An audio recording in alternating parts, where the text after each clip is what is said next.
Where's the demo at? Where's the little high?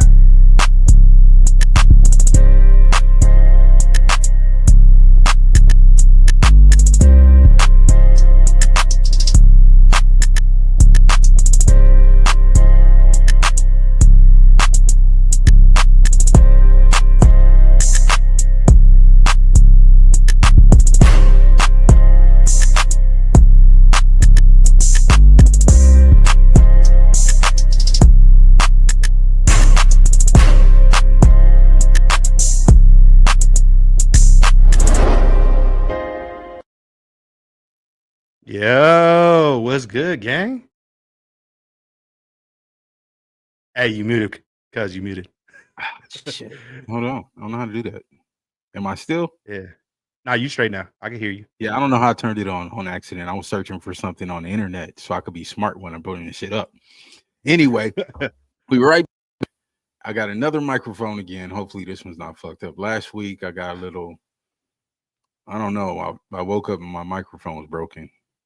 Hey, all I'm gonna say is just in case, because we don't know what's happened yet, what's going on in the draft, but just in case, buy another microphone because we don't know what's going to happen tomorrow. Just buy one just in case. Just in case, get another. Okay, one. Okay. So that's the position that you're taking right now, Mike. You do not know who the Raiders are picking at number 6. Is that correct? That's correct. And I know a lot of people have been stressing that on social media. They've been seeing the Albert Breers, the Daniel Jeremiah's, the Todd McShay's of the world. They've been seeing all even the Peter Schrager's. They've been seeing all the mock drafts with different guys. You've been seeing Armin Menbu. We've been seeing Calvin Banks. We've been seeing Jalen Walker. And you're here, you're seeing a lot of different names. And you're here to tell them, don't listen to them motherfuckers. Listen to Machiavelli.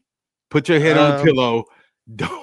Don't be distracted and don't be sad about this shit. Yes and no. All I'm gonna say is don't jump to conclusions just yet, because most of these other picks, 1 through 5, they all seem like consensus. Like everybody's putting the same exact names. For 6, well, for 5 it's still a little shaky, but for 5 and 6, nobody knows yet. Exactly. That's why we're seeing different names. Nobody knows exactly what the Raiders are going to do. Nobody knows what the Raiders are going to do. Yeah. Not even us. We never do. But what I did is there's a new dude here that's going to talk to us about a little bit of football. Every now and then I post some shit and he has real smart replies, bro. So I feel like maybe he coached some football. Maybe he watched some football. Justin, I don't see your picture, bro. I want to bring you on here so that you could talk to us a little bit about that. Since you're not ready, I'm going to go ahead and get Trey in here because we want to talk about Jalen Walker, and he is a Georgia super stan. He thinks Carson Beck is Tom Brady. Hey, before you bring him in, let me give him that proper introduction before you bring him in. You know who it is. I have 1, 2, maybe 2 drinks sometime. What, I'm an alcoholic now? Hey, without further ado, the man, the myth, the legend, Trey Majors, aka Eddie motherfucking Kane, is in the building. We got Eddie Kane in the building. He on here with his fucking swimsuit on.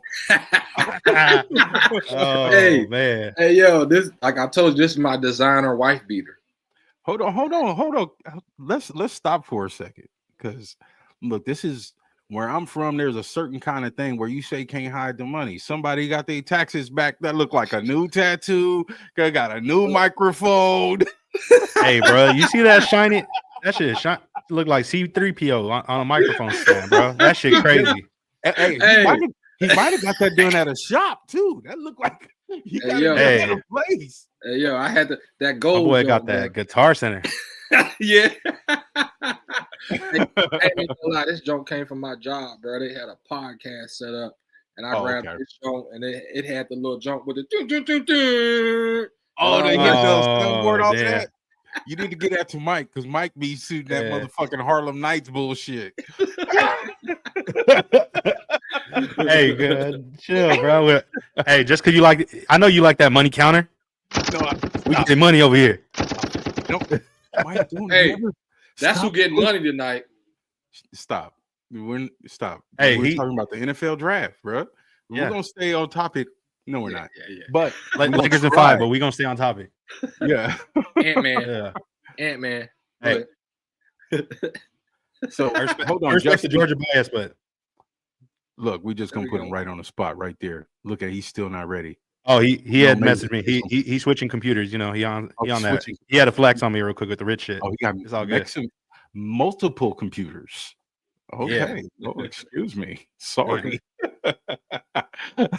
So anyway, we want to talk about the draft. Talking about the draft, and Mike, me and you were talking earlier, and we were talking earlier. We were texting back and forth, and I had to start sending Mike videos just to make sure we don't get it fucked up. Because we're not on the same page. We don't agree. We don't agree. That's the beauty of it, bro. Sometimes shows be a little boring sometimes when it's always like, yeah, I agree. Like sometimes it's good to have a rebuttal or me and Mike somebody that plays devil's advocate. You get me? It's Mike agree with almost everything all the time until the draft gets here and Mike get in quarterback mode and he can't hear shit. He don't think he doesn't think it happens. Hey, bro, I'm Seabiscuit, bro. I'm Seabiscuit. I'm tunnel vision. Eyes on the prize, and I know what the prize is every year. Literally every year, that's the prize. So who are the Raiders going to pick? Okay, this is not what the Raiders are going to do. Mike, who would you like the Raiders to select at pick number 6? Would you look at the time? Wow. I ain't got to watch, but look at the time. You know what time I'm on. So you really know what time I'm on. You want Shedeur Sanders? Absolutely. Shedeur Sanders. Absolutely. Trey, where you at with this shit? I'm showing rollies too. Side to side, roll them to put them in the sky. Do that. Don't do that more than 3 times. That shit look crazy.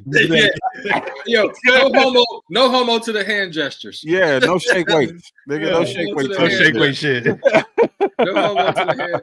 Hey, look, but if not him, y'all know me. Go Dogs. I want Jalen. What are you talking about?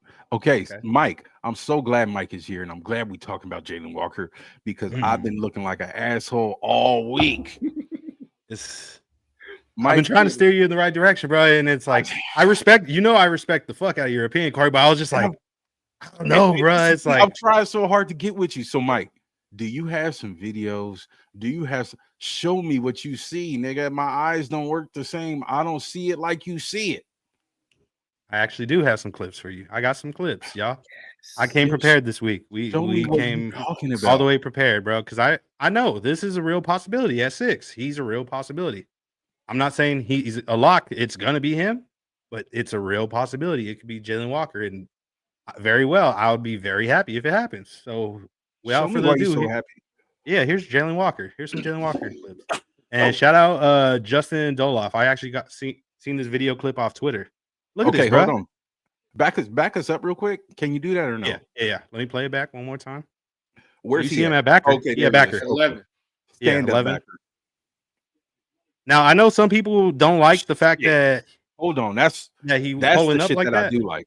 That pursuit is crazy, bro. That's the shit that I like. I mean, all right. Now he's still at backer. He blitzing. He doing it. He playing spy. Oh, he's just spying. Okay. Yeah, he's staying on him. But normally, most other dudes, they would have took off by now. You seen that recovery speed? He was on him. Already. So that's him playing the edge, right? That last snap was him playing the edge. Most of this stuff is him playing stand-up inside linebacker. So is he an inside linebacker or an edge player? I would say naturally he's a edge naturally, but he could definitely play inside linebacker. Now I do like his coverage skills as a linebacker. The one thing I will say, now that play right there, that was against Calvin Banks, another top tackle in this draft. That play right there where he just made that. Calvin Banks again. Yeah. So what I will say about that's Calvin Banks again. Yep. It was a long night for Calvin Banks. And that's the other person that they're talking about the Raiders getting at 6. Yeah. Experts. I like him, but I don't like him more than Jalen Walker, especially after seeing this film one-on-one against him. I don't like it. Well, here's the thing. Look, hold on. This is what I'm worried about, right? All right. You see him right here in the flat. Yeah. See, this is the thing. This is what I want from a pick at 6. And Jalen Walker is going to be incredible inside linebacker, but does an inside linebacker move the needle for the Raiders? Even if he is great, even if he's the best one in the whole country, what if he's the best in the league? You can put him anywhere. That's the thing. You can put him. He's like I said last time. He's like Micah, man. You can put him on the edge. You can line him up beside Max, and that shit will be dangerous. Is he Micah Parsons or is he Isaiah Simmons? I'd say he's closer to Micah. Just based off the pass rushing abilities, I'd say he's closer to Micah than he is Isaiah Simmons. Well, I mean, hold on now. You guys don't disrespect Micah in college. Remember what he was. Hold on. There's a dude that I be trying to get up with all the time. And I don't really even know why I like him so much. I guess I went on his podcast one time. His son lives out here, and he kind of cool. His name's Jameer Biggs on Twitter.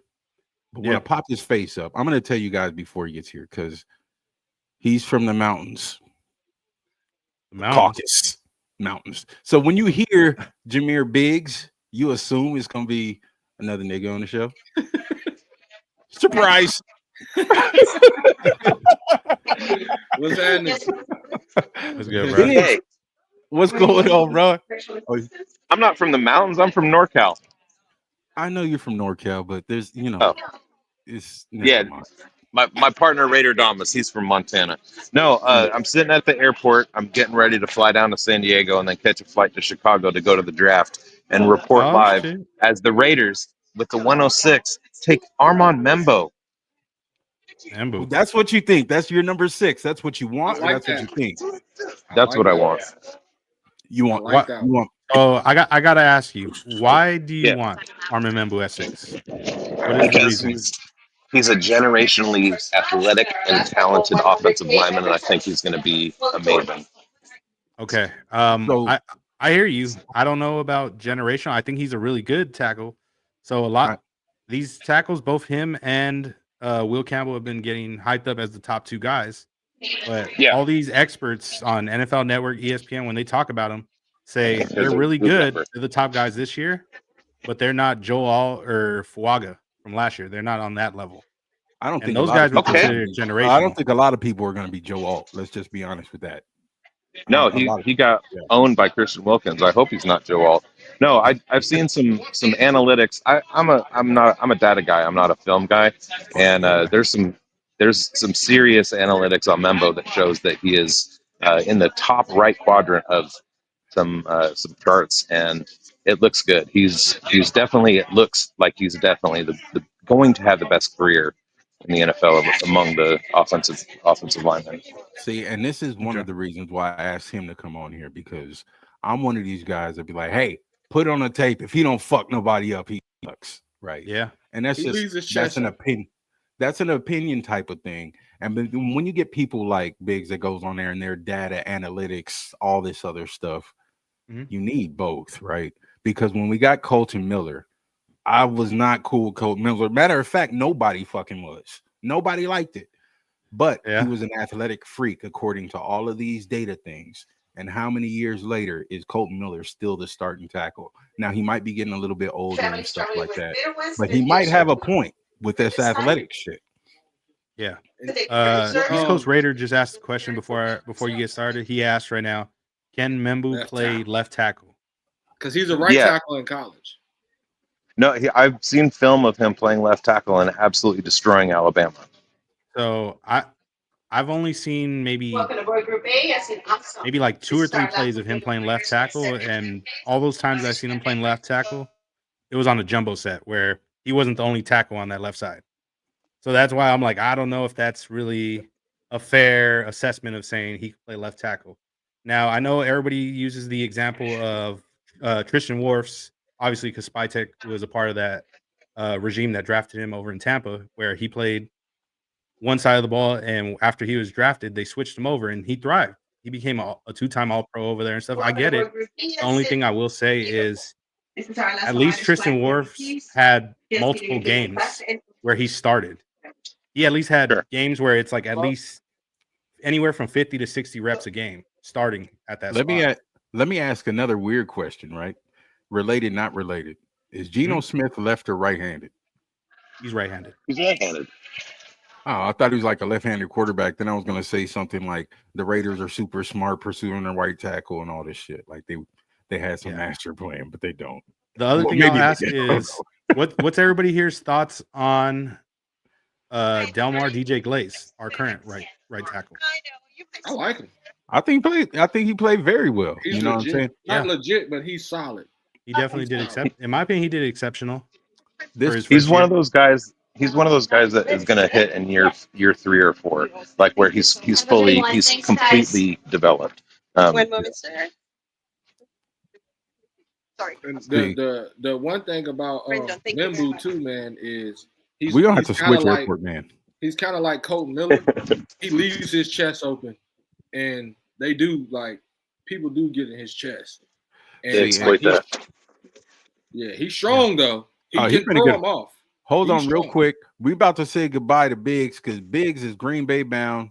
I know that time. He's gonna get on the plane. He's all the way there. Safe travels, brother, and enjoy the trip. And hopefully they don't let any of us down. Hopefully, I just wanted to say hi, and also I won't be mad if we get Genty. I don't think it's a Spytech guy. I think Spytech's gonna go running back later, but I wouldn't be mad. How would you feel if they went? Just out of curiosity, how would you feel if they went like receiver or quarterback? Anything offensive? I'm wild. If we get Dart, I'm okay. If we get Shador, I'm not okay. Trey Harris, I'm fine. Tet is good. Yeah, but I have crazy takes, so don't listen to me.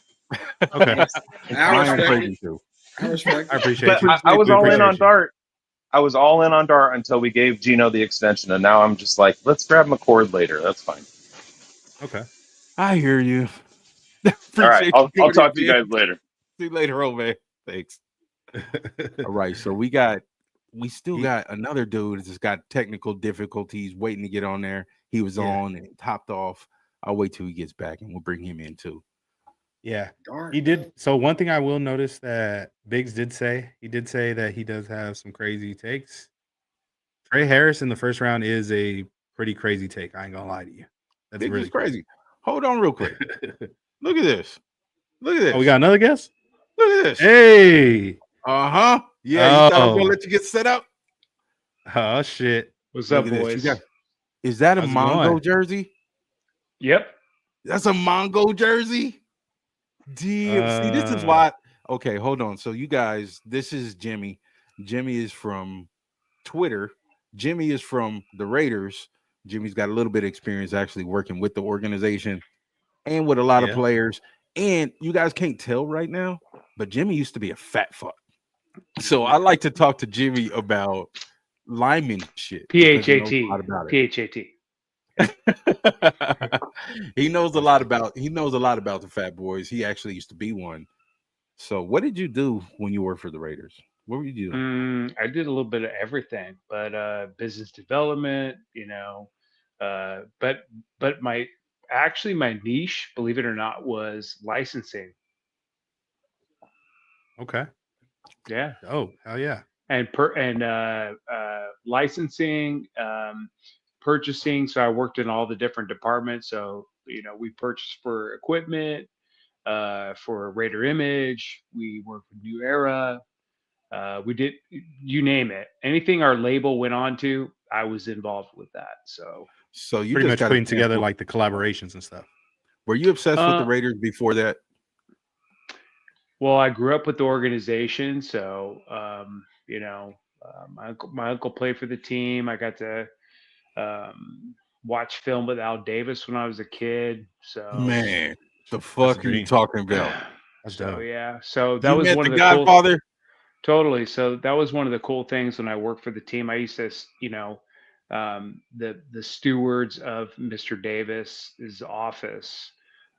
It was kept the same the day he died. So I used to sometimes creep in there, just sit on his couch and just chill. That's not creepy. No, it's just as a kid, I grew up in that office, not the same office, but the same vibe. But there's a lot of just a good energy in that room, Now, do you think that since so much shit has changed, right? So much turnover, so many different people, GMs, all that shit. they're probably all different people than the people that were there when you were there. Do you think it's still like the same kind of culture inside there? Or? No, it's a little different. I mean, it's still very clicky. Yeah. Seriously, it's very clicky. But it's different now in a way that they're really trying to rebrand internally. If that makes sense. But they still want to maintain the same um, swagger. So they want to be cool, but they don't want to be the bad guys no more. Is that what it is? Well, I mean, think about it this way. For years we were the stepchild, right? Like Yeah. Mr. Davis stuck it to him, and I'll never forget. It was one of the first Color Rush games in like either 2015 or 2016, and they wanted us to wear all whites, like white Yeah. pants, white jersey, silver letters, and we were like, no, this isn't happening. We were ready to cut a check for whatever the fine was. Like literally, Oh, you everyone mean was like, the league wanted you guys to wear that stuff? yeah, we called it. We're like, we're not wearing pajamas on fucking color, right? Right. Like they were all whites, right? And Yeah. Mr. Davis was colorblind. That's why they changed the number configuration from silver black to black silver. And I don't know if you knew that. So No. thank you. So, little tidbit. Yeah, that's great. And so, Fun fact. but yeah, trust me, because I remember as a little kid, he'd be like, "Who's that fucking guy?" Like, anyways, I'll go off on a different tangent. But we were ready to cut checks. Like it was like we didn't know if it was going to be like 100K, $1 million, whatever. And the league buckled. They're like, "Okay, you can wear your silver pants and just wear the white tops." Yeah. But yeah, no, and that was like the start of it. Like we were like, okay, and then like each year, like we'd have to play internationally. It was like, okay, we'll do it. We'll take our lumps. We're gonna take our lumps. And then when it finally came through, like that's where when we had the deal in Carson with the Chargers and Kroenke wanted to go to LA, we had a better honest to God, we had a better venue. Everything was much better than the SoFi deal. Because SoFi, I'm going to tell you right, SoFi is a fucking shit show. And I just hear it's hot as fuck. I just hear it's hot. Dude, not just that, but like we had, it was going to be like Disneyland for the NFL was our plan. Yeah. So we had like, not only that, but we even had like a center for retired players, medical, rehabilitation. And then they had like, we were going to do like an NFL experience kind of thing, like Universal Studios at the same like facility in Carson or not Carson, but on that, because we bought the land. Like theme park type of shit in the same area? Yeah, but it was going to be sick. And Spanos jumped like as soon as like whatever happened with that.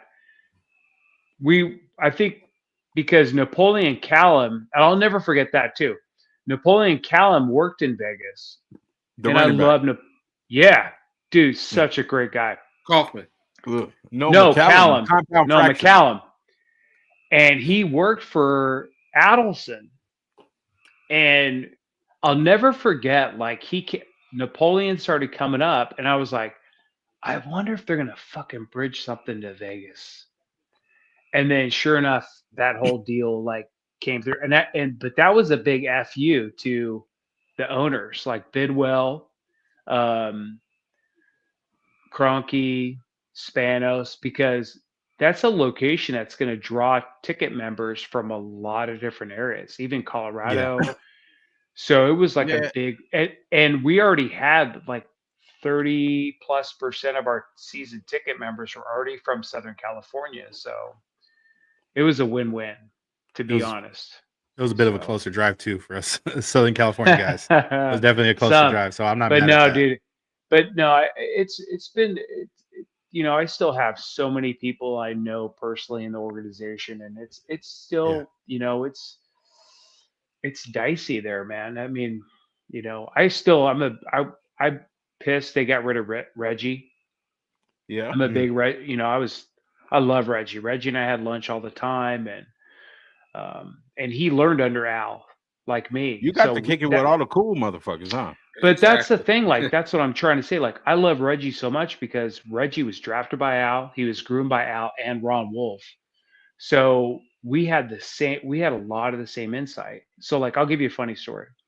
So they were going to cut Marcel Reese, and I love Marcel. Yeah.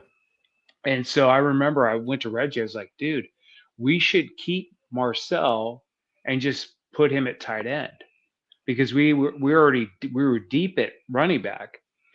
And Reggie's like, I don't know, man. Like, everyone's hell bent on cutting him. And then I brought it up to Musgrave, and it was after the fact. And Musgrave looked at me. He's like, we should have fucking, like, it was pretty funny. Like, we should have kept Marcel. We should have kept Reese, because we had some blocking tight ends, but we didn't have any threats that year. And that was that 2015, 2016, 2017 year. And we felt that shit right away. We had Lee Smith. We had Lee Smith, who was like a glorified left tackle / mauler. I got a gang of highlights of Lee Smith. They're all blocking, though. I love him. Throw him out the club. The crazy thing of what could have been if, like you said, Marcel Reese would have went to tight end. That probably would have been real nice. We were hurting, dude, because we had Clive Walford, who I really was high on, but he was hurt. I thought he was gonna be somebody from Miami. He was a dog, dude. Clive was dope. I like Clive. But we were hurting at that position, It was just, and that's why we roll into the draft this year, and I'm like, where are we hurting? We've been hurting at linebacker for fucking years. Yeah. We need just some fucking thugs. Like, we let Spillane go, but I think we got a mauler from Pittsburgh. The kid from Pittsburgh. Yeah. Landon Roberts. But there's a kid from I think I want to say, because I'm trying to catch up. I'm watching a bunch of film. There's a kid from Memphis, a linebacker. Okay. Did you see Oklahoma State and Oklahoma. Oklahoma, I know who you're talking about. The white boy from UCLA is okay, but there's a white boy from Oklahoma. Yeah. I'm trying to remember his name. I really like. Yes. Yeah, Danny Stutzman. Yeah, he's a dog. Yeah, Stutzman, and then there's a kid from Memphis that looks like just fucking hood. Like, he would just hit you, put a hat on it, and like fucking call your mama. So there's another blue school that a linebacker I really like in coverage. I'm not sure if you checked out his film, but I would recommend is from Buffalo, Sean Dolick. Really solid coverage linebacker. Buffalo's been putting out some LBs. He was, I believe, the first in history to be first team All-American over there too. Yeah, and then Cory and I, we were on the same. Like, everyone's high on Mason Graham, and I'm not going to shit on him, but I really like that kid from Oregon. He's got a bigger motor. Derek Harmon. Yeah. Oh. His ups, like, he hits those he's violent. Yeah. And people are like, the new rumor thing with Wilkins, like his foot, like, dude, no, I was when I saw first thing in the morning, I was like, okay, what kind of bullshit's up on here? And I see this, he's got foot injury concerns. Look, if he's got foot injury concerns, you're not going to let your fucking training staff let this dude do like squat reps and racks and all this shit, right? Because that could be any fucking sense. He could be trade. He could be trade collateral this time of year. Yeah. So you're not going to let him do that. No. So he's plugged in. He's going to be a 3-tech. But we've got so much depth at defensive tackle, not like deep depth, but like depth to where we got Butler. It's a solid rotation. Yeah. Solid. Yeah. You're not going to draft a guy first round maybe sixth Yeah. round, maybe seventh round. Yeah, and that's kind of part of where I'm at with the talks of Jalen Walker too, where it's like, okay, they're talking about playing him as an inside backer, but it's like, okay, I like him as a backer, but who does what is he's more of an he? edge guy though. Yeah, in my opinion, he thrives more as an edge, and I like him as an inside linebacker blitzing. But it's like, okay, we have Landon Roberts, who is a solid blitzer. We have you hypothetically you draft him, and then we also just signed Devin White, who's also a tremendous blitzer, inside linebacker coverage. It's like who's gonna cover? We need some coverage guys, and that's where I'm like, to me, I like the pick. I love him. He's an explosive player, but I don't know if that makes sense. Yeah, it's hard to say. I mean, it's going to be. I mean, the two weakest spots.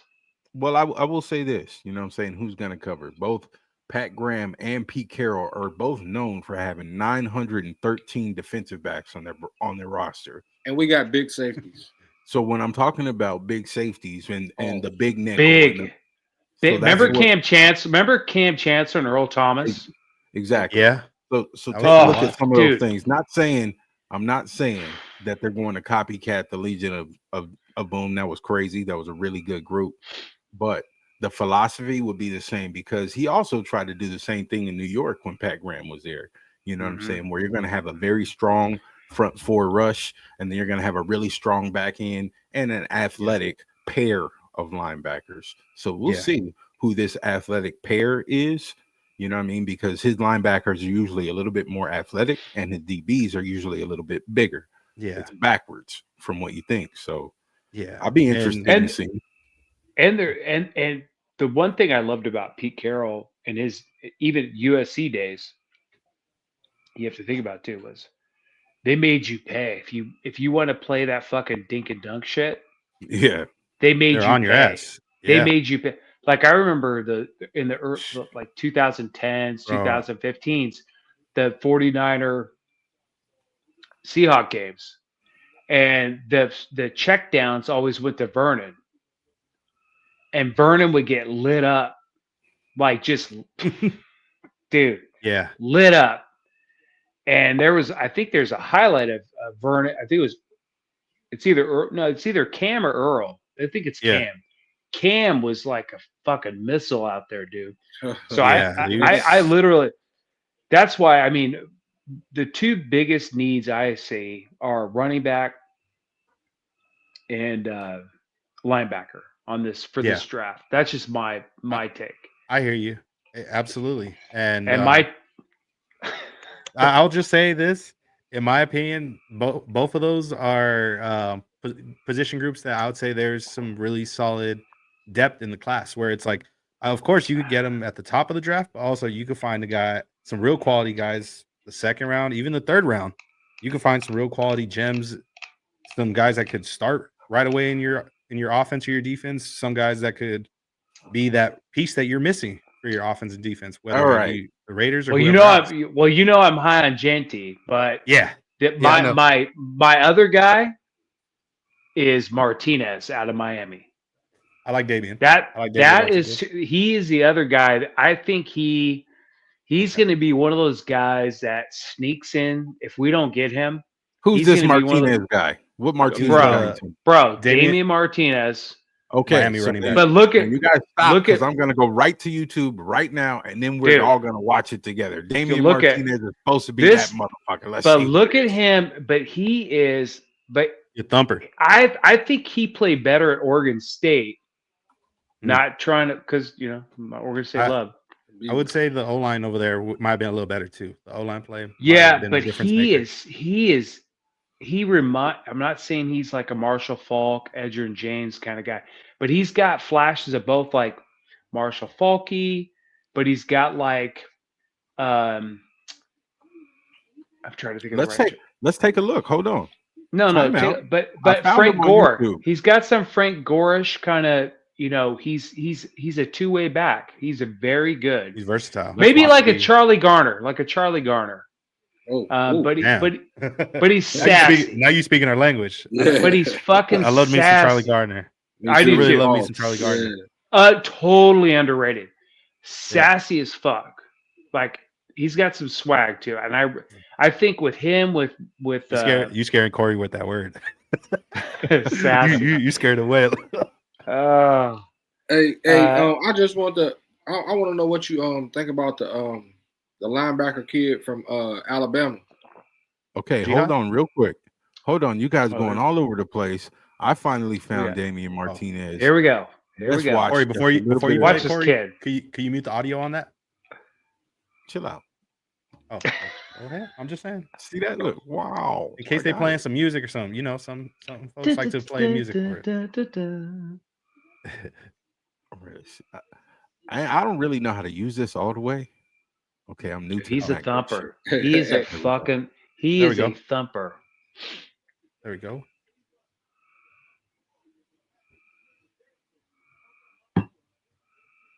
All right, here we go. Now it's going. Yeah.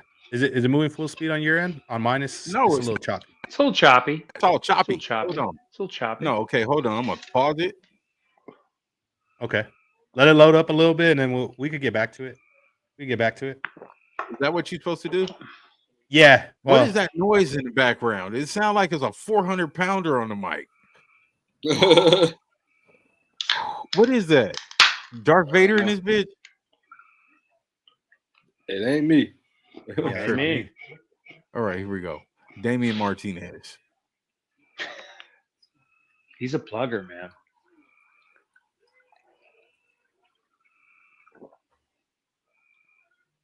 Okay, so this is like a one of these Pacheco's. Is this what's supposed to be going on?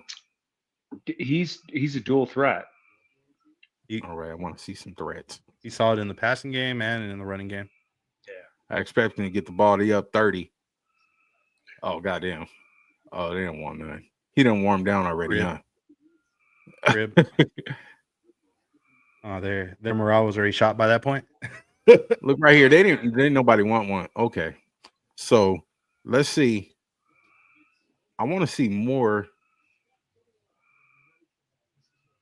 Okay. They fat up front. Oh, this South Florida. He falls Okay. forward. Yeah, no, he's a solid back. And what's crazy is I never look at this stuff today, and I looked it up, and I didn't even see him in the top. I don't think all the mock bullshit. They don't even have him in the first 5 rounds being drafted. Yeah, which I'm blows kinda me wild. away. Which blows me away because I'd have We- him at least round 3 minimum. We somehow You know? got on the topic of running backs, but before we were talking about linebackers.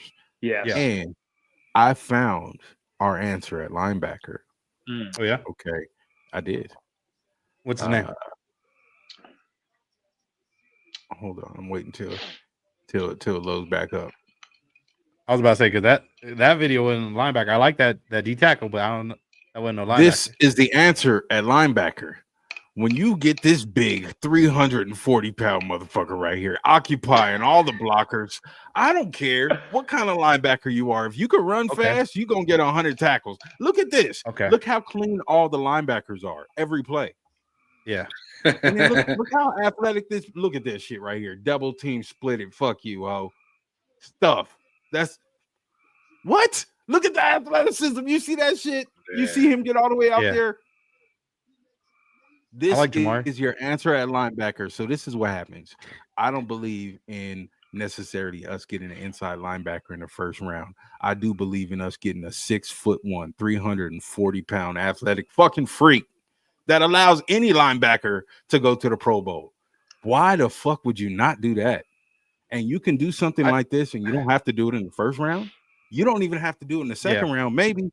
But Jamari Caldwell plays the brand of football that translates to everybody in every scheme because he's physical, he's athletic, and I ain't never seen him go backwards one play. I hear you. I love that kid. He's the type of kid that you're sitting in the lunchroom in the facility, and he's that alpha dog that's like, "You gonna eat that cornbread?" And that's probably not. I think he's friendly as shit. Don't worry about my cornbread. But that's the motherfucker. But that's the motherfucker. Like I mean, even though they're teammates, that's the type of team you want. You know, Who's just next? that. Who's next, Just Trey? yeah. We're on I, Who YouTube. I, wants I Who's got next? here. Let's pull up a Hey, linebacker. look. Let's pull up a linebacker that I really like that It a lot, I feel like doesn't get enough love, and I really think so. Everybody talks about Jalen Walker as the best Georgia linebacker. There's a middle He's the linebacker that edge I though. really like. Let's Yeah, who? if we want to see a real like legit middle linebacker play, We pull doing up Stutzman? Schmel. Smile. No, I'm saying for Georgia, Schmel Munden. I feel like he doesn't get Smile enough love Munden. as a linebacker. Hey, look, that's my guy. He was my guy before Jalen Walker. I actually liked what I seen. I really liked what I seen. But the awareness. What name is that? How the fuck am I spelling it? SMAEL? Yeah, Munden. MUNDON. Yeah, Schmel Munden. Hey, look, I'm gonna tell you this was crazy, Mike. Oh, like Ishmael. He played a lot of strong safety for us. Right. Before they moved him down to linebacker. Okay, I noticed he was really athletic. We got another super twin. Okay, let's watch the super tweener. Hold on. But he got hurt last year. That's why Jalen Walker had to play linebacker. I'm gonna just say that. Is that okay? That makes more sense to me. I was wondering why Jalen Walker had to play linebacker. Yeah, when he got hurt, Jalen Walker had to play a lot more back. But the guy from my city, I'm gonna say that Chris Cole came in and let them put Jalen Walker back at linebacker. I mean, back at rushing and passing. Yeah. Now, ideally, if we were to draft Jalen Walker, I'd want him as a pass rusher. And I know it's a crowded room right now. The only way to me that makes sense is if they have it. To me, they have either the intention of trading Tyree or after this season, because Malcolm Kuntz is on a 1-year deal. So if they don't bring him back, then that makes perfect sense. That's potentially the replacement, you would say. But yeah, or they move Tyree inside to the like inside. They did a lot. Oh, yeah. I as a 3-tech, I'd like Tyree as a 3-tech. Hey, yo, Jimmy, I was just about that. Yeah, because Christian can technically play 3-1. Same with Butler. So I mean, that's why it doesn't make sense to draft a defensive tackle within the first 3 rounds. I mean, unless you're going to cut bait on one, which you got the fucking shit slewers out there talking about like dragging Christian right now, which pissed me off. And if we were to bring in Jalen Walker, we could definitely run a scheme that Pete Carroll definitely patented in. Now, unless you played him outside like an Alden Smith. Yeah. Right? Hold on real quick. I don't know what's going on here. What? Chronicles of, I guess there's been, hold on. I don't know what's going on here. Okay, Corey, I got my eyes. I want to pick up the conversation again. You said I was drunk because I couldn't. Who the fuck are you? And what are you talking about? I've never seen him on the chat. Hey, yo, who is this guy? Hey, and he's spelling your name without the E. So no, my name don't have an E. He's spelling he spelled it right. He spelled it right. Shout out to Chronicles of the Black Hole. I've never seen him on the chat, but I appreciate bro for tuning in. You have all of our attention. What the fuck is going on? I'm afraid to address it. Afraid of what? Should I question you? Should I question? Question you about what? No, I mean I'm not. I don't know you're my favorite. I don't want to sound. I don't want to sound disrespectful when I said no disrespect. Well, at least pose the question. OG, is you drunk? Pose the question, Mr. Chronicles of the Cornhole. Yeah, I scrolled. That's weird. I scrolled down the whole shit and I didn't see him at all. But okay, so whatever. So no disrespect, just making a joke.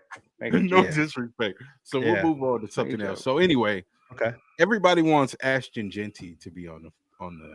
Oh, dude, that fucking guy, man! I love that. Hold guy. on, can I say? Let's slow down, and I'm gonna let Trey get in here because I know Trey has a lot. I'm pumping that brake.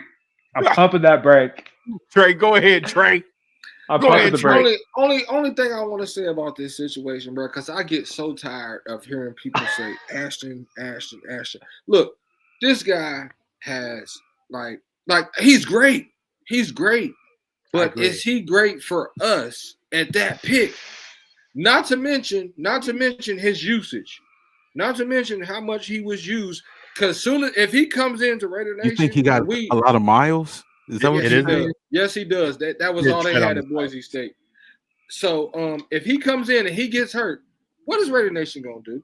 Oh, we got the worst GM in the world. He picked Ashton Jitney, and he, like I know he's gonna be great, but we look at the Saquon Barkley situation.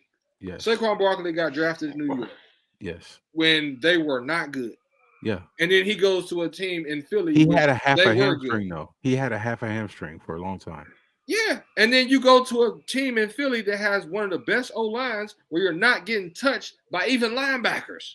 Yeah, but Philly's got Hurts and a fucking stable of wide receivers, man. And then on the defensive side, it's like fucking New Jack City.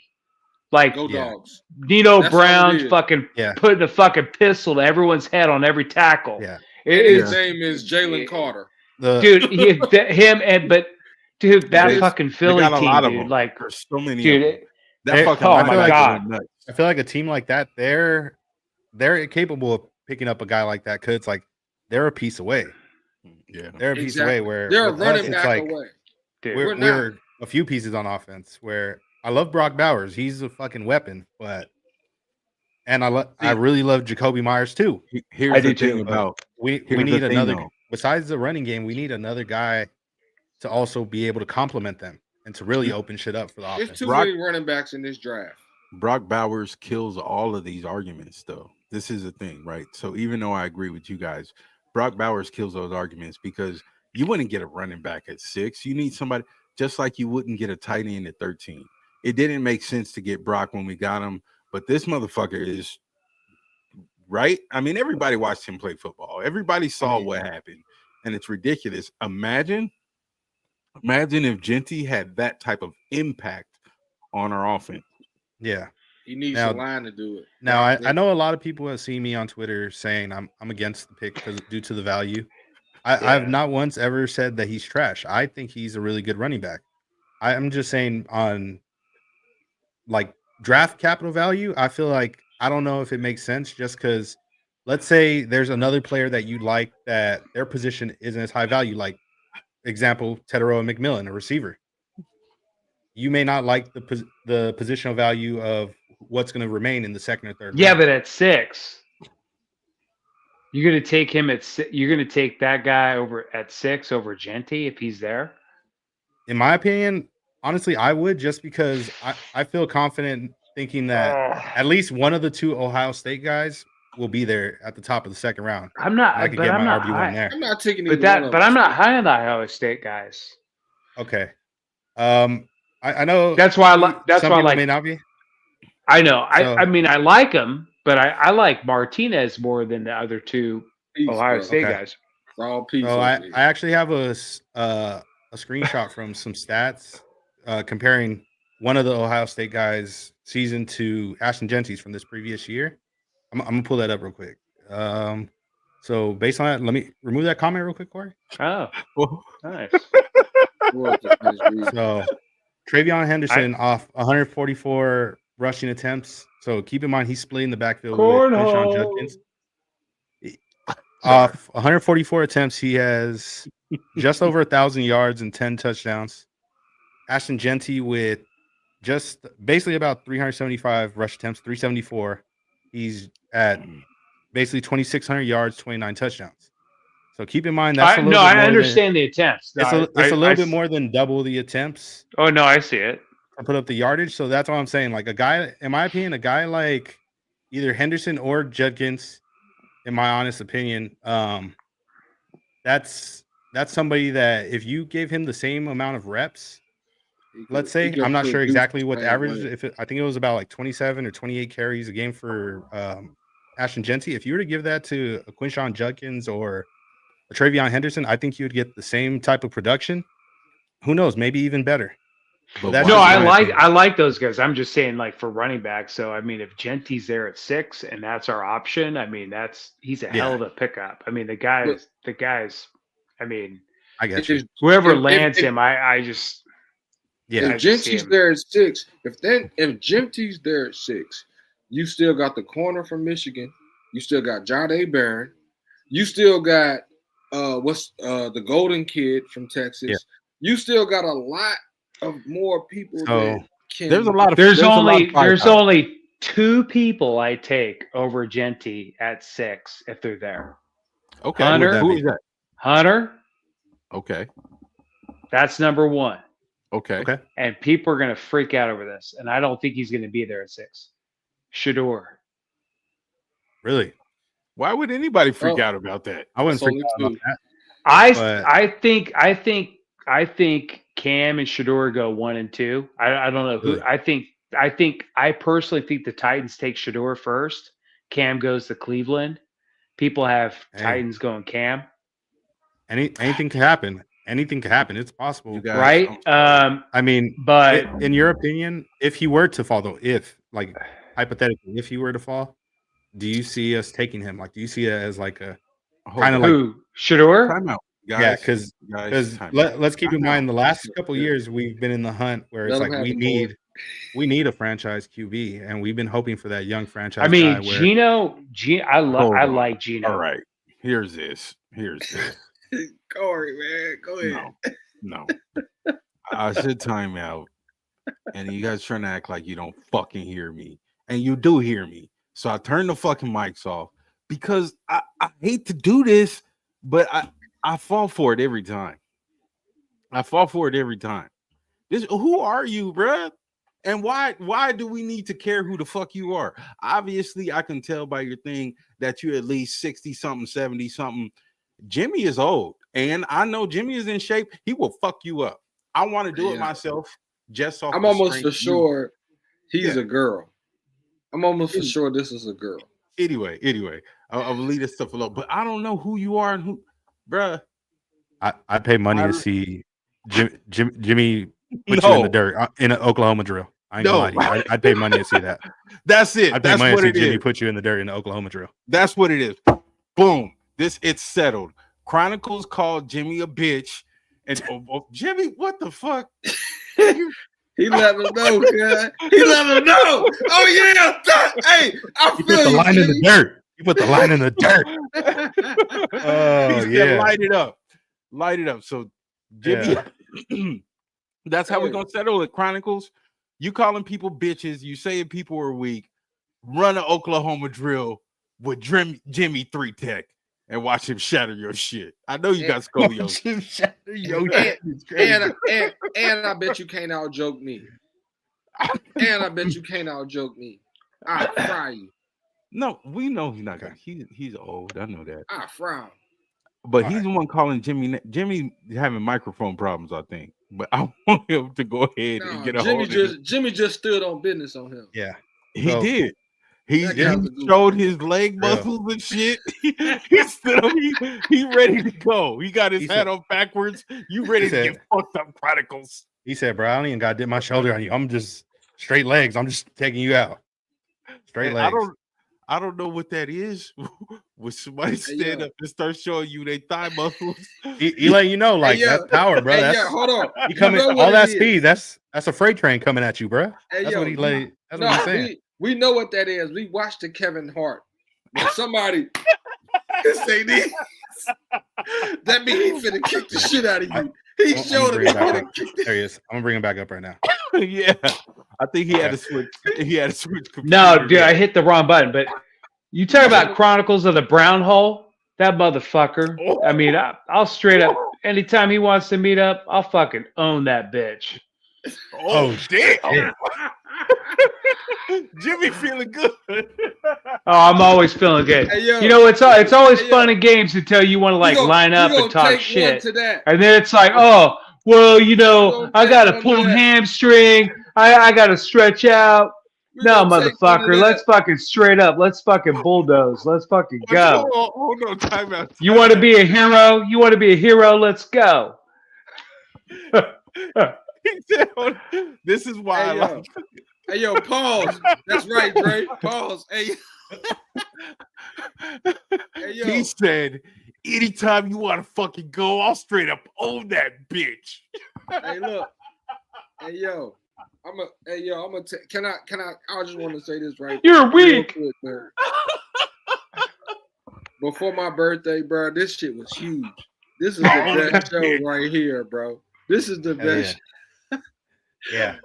The best show right here, bro. By the way, go Dubs. Happy early birthday. Go Dubs on that jersey, bro. Yeah, hey, that's what I was trying to tell them. I got the game on right now. I'm watching it too. Hey. I'm in Rockets country, dude. So like people are giving me shit. I'm like rolling with my fucking Warriors shit. People are like, let me tell you, Jimmy. What's up? Steph Curry, bro, where I'm from, his dad went to Virginia Tech, and Virginia Tech is 45 minutes from where I'm from. We used to see Steph Curry up here all the time. So Steph Curry is a legend up here. His daddy, Daryl Curry camp, I went to that camp when I was a kid. He's a legend up here. So it was only right. Go Dubs. Totally. Go Dubs. That's dope. Go Dubs. Go Dubs. I'm sorry, Mike, bro. It's cool. I'll keep my comments to myself today. I'm sorry, Mike. No, but the one thing I wanted to say, you said Lakers in 5. I don't know. Ant-Man got something to say about that, man. Hey, bro, he had something to say after game 1, and Luka responded. He could say whatever he wanted to say. Luka responded by falling all over the court and asking for fouls. He fell into a W. Yeah, he did. Fell into a W. Lakers in 5, cuz. Hey, I'm sorry, Lakers in 5. Hey, look. You can't tell me that. Hey, they got the you can't be supporting them, bro. They got the guy that started COVID, bro. I don't know. Rudy Gobert, you put that on him? Yeah, bro. You're not fucking with La Resistance, cuz. No. Rudy Gobert. No. Rudy Gobert. With the mic. Remember, he touched the mic. What's China? China virus? Yeah, bro. Crazy. Hey, Mike, we're gonna talk about this. I can say China virus all the time. So I mean, come on. We're gonna talk about this on Twitter when they take him to Game 7. But yeah, seven games to do what? Oh no, Minnesota's definitely taking him in the 7. Hey. Anyway, so yeah, we were talking about these quarterbacks before Cory rudely cut us off. Fucking Cory. But yeah, so if he falls to us at 6, I feel like it should be the move, just because in the past years we've been saying we need a young guy, we need a franchise quarterback to lead. We need a franchise guy, and it's like in the past years we won.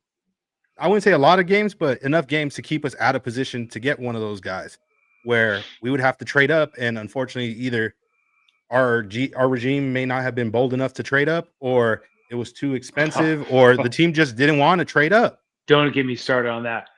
Yeah, that one sucked, bro. I think though, Shador is getting all that fucking shade right now because people don't like his dad.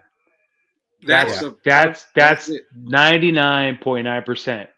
And you got I'll just say these fucking asshole media guys that want to say they're experts. They get these opinions on people because they either write some shitty article, they have an opinion on someone, and they're fucking jock sniffers for one, and then two, I got so many fucking questions. Jimmy, I have to cut you off, and I want to talk to you. Jimmy, I see you on Twitter. You be having your shoes off, talking about yoga and shit. You on some Zen shit. And then you get on here and you talk about I'll own that bitch and these motherfuckers. Who are you, bruh? Well, I mean, come on, man. Dude, I am Zen as a fuck. But Zen as a fuck. But when I see that A gap and you open up, you know, I'm an old dog, man. I'm gonna fucking hit that gap.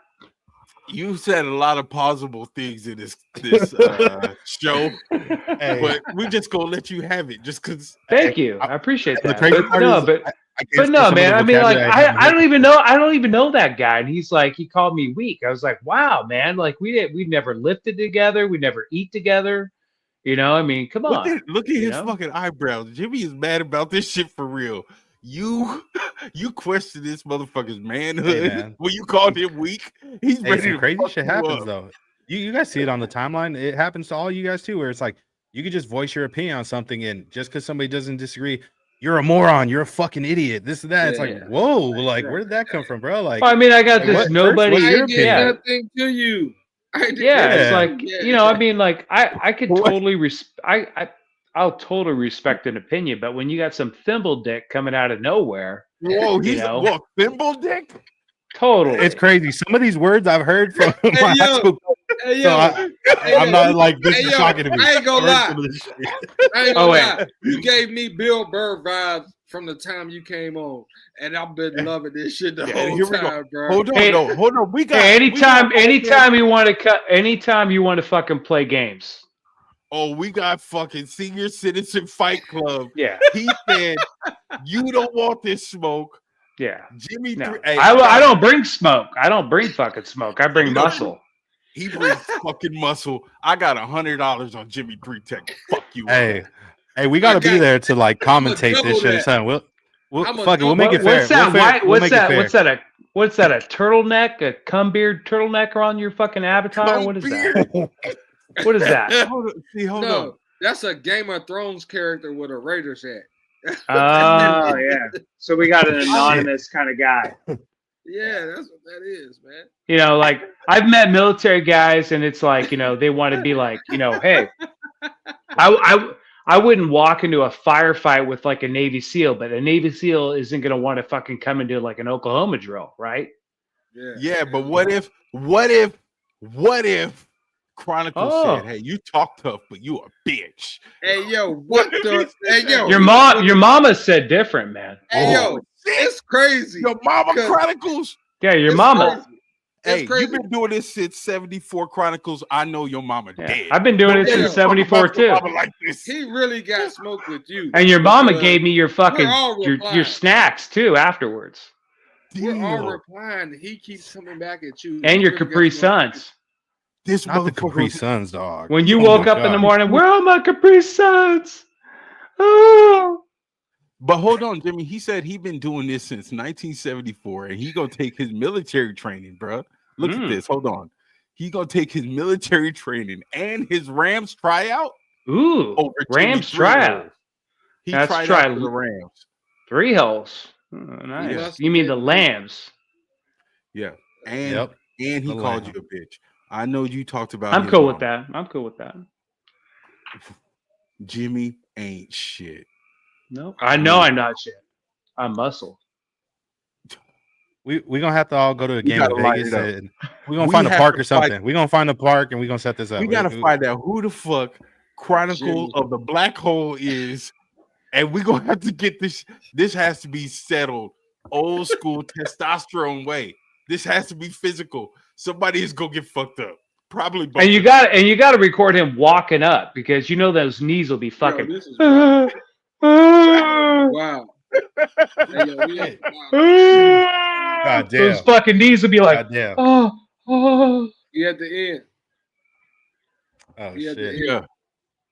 Yeah. hey, look. We hanging in there this week, Cory. But yeah, going back to that important talk about the possibility of a franchise quarterback. Going back to that because that's let's leave on Chronicles. Important position. Chronicles of the Brown Hole is done. Yeah, no, it's not. Fuck that. Whoop your motherfucking ass, Jimmy. I'll shiver that motherfucker. He won't even notice that shit. Mike. Yeah. Mike. Yes, sir. What you talking about? What's going on, Mike? Yeah, so yes, you're right, Philip. This is I've been doing military training and I tried out for the Rams. I'm fucking tool. Oh no. Yeah, hey, look, go ahead. I'm Chronicles of the Brown Hole.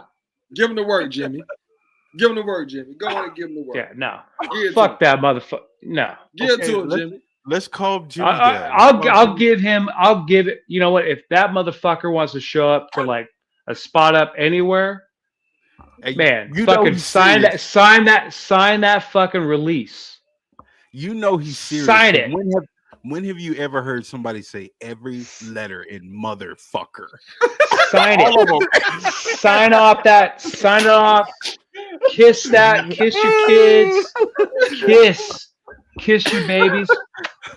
Deal. I'll make you a fucking legend. He said that He hit you He with that already- Undertaker shit, bro. He said, "I'm gonna make you famous." Yeah, he I'll said, "I'm gonna fucking make you famous." no, So man. Chronicles. WrestleMania Chronicles. just left too, man. Don't hey, Hell yeah. don't get I it. love, no disrespect to the that GOAT. guy, but man, come on, man. He Fuck came boy, at me. He came at me. Oh, you? He walked Hold on. into He came that. at me. No, it was Okay, warranted. That's I self-defense. had My to put bad. Jimmy on. Hold on, I had to put Jimmy on mute for a second because he's in WWF mode. Hold on. And then he had the fucking nerve to say, He "No said disrespect." forearm shiver, dog. Listen, Yeah, he said hit him with the forearm Listen. shiver. That fuck. this is what I do because I speak so many languages. I speak white man and black man, African, and all kind of shit. So I'm gonna translate what Jimmy was saying. I'm gonna translate that to everybody else. Okay. I'm gonna sum this up. Chronicles of the Black Hole or whatever the fuck. Jimmy, he said that he fucked your mama. I think he said something about. I think he said something about her being fat. Him eating your fruit snacks and shit. And shit. Don't look at the screen. Just listen to me. Don't look at the screen. He said that he fucked your mama and he ate the fruit snacks. Jimmy's younger than you because you've been doing this since 1970. Oh god. Hey, hold on a second. Hey, yo, this making my birthday, cuz. No, put him back. Bring him back. This making my birthday, cuz. For real, yeah. Let's go. Hey, this Tell is him, a Jimmy. family show. Bro, we smoke weed and drink on here. This is not a family show. Hey, my family This is was after raised a hours. little differently. I don't know what to say. This is BT Uncut. Smoking cells What's too. your comments, bro? What's his comments? Show his comments, bro. We did. We want to see what he's saying. Show his comments. What is he? I ain't seen talking no about? other comments since those. That's why I'm like, I'm we did. waiting. Yo, Jimmy, he- you gotta stop this. Your microphone is on. You can just talk. He said Jimmy ain't shit. Is it back on? Yeah. Okay, thanks. Sorry. I told y'all he There you got go. Bill. So I was doing my Charlie Burr. Chaplin. I was doing my silent because I'm Bro, so old. My Bill silent Burr. days. Yeah, the last thing he said was Jimmy ain't shit. Yeah. You know what? I don't care. Fuck that guy. If he wants to roll up, I'll fucking own him. Like 2 houses, 5 cars, whatever the fuck. I don't care. He said, "I'm gonna own you like 2 houses." That is the Oh, most Monopoly. suburban white man shit I ever heard.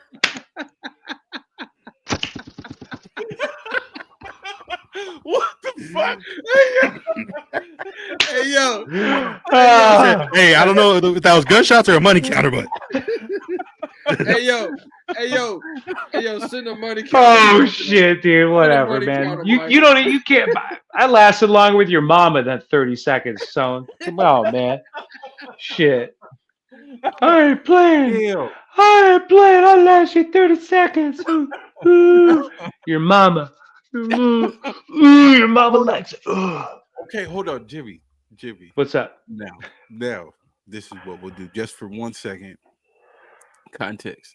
If he's been doing this since 1974, that's 50-something years. Okay. Jimmy, his mama has got to be, first of all, dead. If she's not, Oh, she's no, probably 85, 90 years old. Listen, man. I didn't One, want to laugh from that part. I don't discriminate. You already laughed. Two, I'll do I some laughed before you Brutang. said it. I'll do some Brutang. It's a whoa. Bro. Yeah. Okay. Let's get back to the Get draft back to talk. the draft. Okay. Yeah. Let's get back to the draft talk. Hey, yeah, exactly. Yeah, no, don't bring that up, bro. I know she is. Totally is, man. Totally is. I know she is. Yeah, Okay. hey, So yeah, the we leave Raiders, it at if that. the Raiders were to go defense, if the Raiders were to go defense in the first round, I got a better one for you. Matter of fact, I got a really good graphic for you guys I wanted to bring up. How about this? So there's been quite a few names that have been mentioned, obviously, as potentials in mocks throughout the last couple months. So I decided our guy, the Nation, has been going crazy with the edits. Here's a graphic. Let's rank all these guys in your opinion from 1 through 5. Obviously, your favorite, second favorite. You get me in top 5 order. Let's rank how on excitement level if they're drafted here. So we got Jalen Walker, Teteroa McMillan, Shador Sanders, Ashton Genty, Mason Graham. Let's start off first with the birthday boy. Let's go with Trey. How would you rank this? Shador 1. Okay. I would say Gentney 2. Okay. Mason 3. Jalen 4. Teteroy 5. Okay. Jimmy? I would do Genty 1, Sanders 2, Walker 3. Is it Johnson? That's Or no, who's 4? Who's 4? 4, Teteroy McMillan. McMillan, I do 4, and then Graham 5. Okay. Cory? Go to hell, Mike. No, you can rank this however you want. Okay. He's calling you out. So number one, Shador Sanders.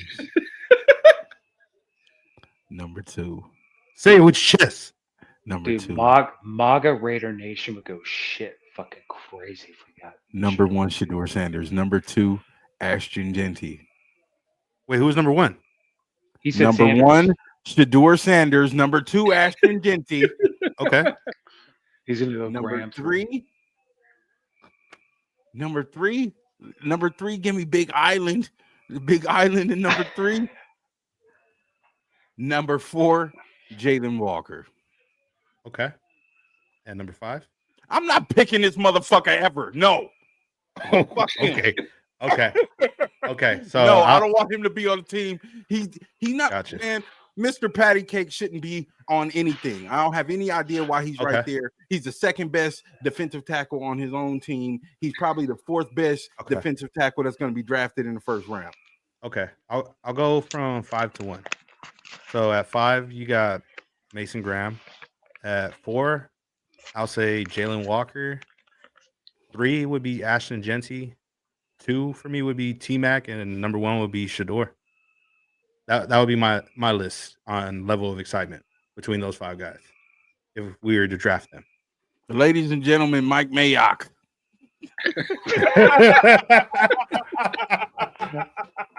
Yeah. But yeah, going back to the previous conversation we never got finished regarding a young franchise quarterback. The last couple of years we haven't been in range to be able to get one, either because they didn't fall to us, we weren't able to trade up because the teams didn't want to trade up, or either it was too expensive. We were scared to do it. This is the first year. So let me ask you, Mike, who do you think so let me ask you this. The only guy that I could see slipping to 6, because my opinion is I think Dallas, Chicago, Miami, and Carolina are all going to make moves to move up to take Genty. Yeah. Which means Carter and Sanders might be at play. Hunter also might be at play at 6. Yeah. So let's do a hypothetical, because ifs, ands, and buts. Yeah. Hunter, Carter, and Sanders are all available at 6. What do you do? Who are you taking? Honestly, Carter, if I had to rank Sanders, it between those 3, I'd have to go. No joke. I'd have to go Travis Hunter. Same. Between those 3, I'd go Travis Hunter. Second would be, I know a lot of people would think I'm insane for this, but I'd have to go Shador just because the need for a franchise quarterback, and we can find another edge rusher. There's going to be another guy like future, hopefully. I like Hunter because he addresses a couple needs on the defensive side, but Geno's locked up for at least till 2026, right? So that's why it's like my analytical side is going off, like, because anything can happen. And I look at all the needs other teams want, and Genty is a very sexual need. Hate saying sexual, but he's sexy. He's a sexy pick. Yeah. Miami needs it back. Chicago needs something to complement Caleb. Dallas loves to add, could really need someone to complement Dak. They haven't really had. I mean, to be honest, they ran Elliott into the ground, and then shipped him off. They did him dirty. Uh, so Dallas needs a back. It's like, Dallas has always built their teams around backs. With when it came to Dorsett, Emmett Smith, and then you had Elliott with Dak in the early days. But um, I think that's why I can see some of these. And the same thing with Carolina. You got Bryce Young, who really matured towards the end of the year with all the adversity. I think he's a little bit of a late bloomer, but I never discounted him. But that's where I'm saying uh, Carolina can be aggressive. I think they may move up too. I don't think we will. I think if anything, we may move back. So I'm for me personally, I mean, knowing how this process works, um, unless we are sold at someone, we have like 3 guys that can plug and fill a hole on either the offense or defense. No pun, plug a hole. I'm gonna be gentle. I think we trade back. I think we trade back for more picks. That's just me personally. So that's fair. And the thing is, we could definitely trade back. It's just we got to find a partner that's willing to move up. And let's say, for example, somebody had already moved up or somebody had already taken Genty. In my opinion, there's not really too many guys I see that are really worth trading up for in this draft. Unless maybe a tackle, if somebody really likes like a Membu or maybe a Calvin Banks. But I know Mo's been talking big about him, and I don't see us drafting an offensive lineman at 6. You actually gave me an idea of something of a trade back scenario for us, is to trading back to 12 with the Cowboys, because if they traded up to 6 with where we're at, Teteroy McMillan and CeeDee Lamb would be a great combination. It would. I think would be a great combination, and I can see maybe the Cowboys wanting to trade up and us letting that 12 spot, and we go get that 12 spot, and y'all were talking about players, Jahdae Barron, taking Jahdae Barron at 12 because and because of course I like the corner from Michigan if we was to stay at 6. For the system, Johnson, Pete Carroll, for the system of Pete Carroll, but we would have traded back to 12 and switch picks with the Cowboys, and let the Cowboys draft Teteroy, and then we draft Jahdae Barron at 12, and then that extra pick that we get, we can trade back into the first round and pick someone else like Jalen Monroe, or what I'm saying, something like that, but just some, That's why I don't see us. That's the only thing I see us not taking Shador at 6, because Carroll's more of a run happy, offense guy, but Chip Kelly is that he flips the script, and he likes these scat backs, these small guys. Like I remember when he had I think it was LaMichael James, and that dude could fucking light it up, plugged in if he was in the right system. But that's the only thing I hate about draft time, because there's so many different ways you can go unless you're inside the building and you can plug in and be like, okay, this is the direction we're going. But it's going to be interesting to see which way they go, especially with we have Mostert, who he kind of fits both those personalities. I'm trying. Sorry. Is Amir still a free agent? Did he sign anywhere, or is he still? I think available? Amir is still under contract with us. He wasn't out there as being released. He wasn't out there as being a free agent, and I think he's still under contract. If I'm not gonna say that's for sure, but I haven't seen anything saying anything. Yeah, I'm not plugged in like I spend too much time with that, but that's the intriguing part, because when you have Hunter Renfrow come in, he was a special teamer and he was a specialty receiver. He could come in and play. It's going to be an interesting situation come up till tomorrow. It'll be really interesting. I wouldn't be surprised if we trade back, we trade up, or we stay at 6. I mean, it's going to be one of those situations where who they're high on. But I'm still standing by. I still think Shador and Cam go 1-2. I honestly think I agree. Sanders goes to the Titans first.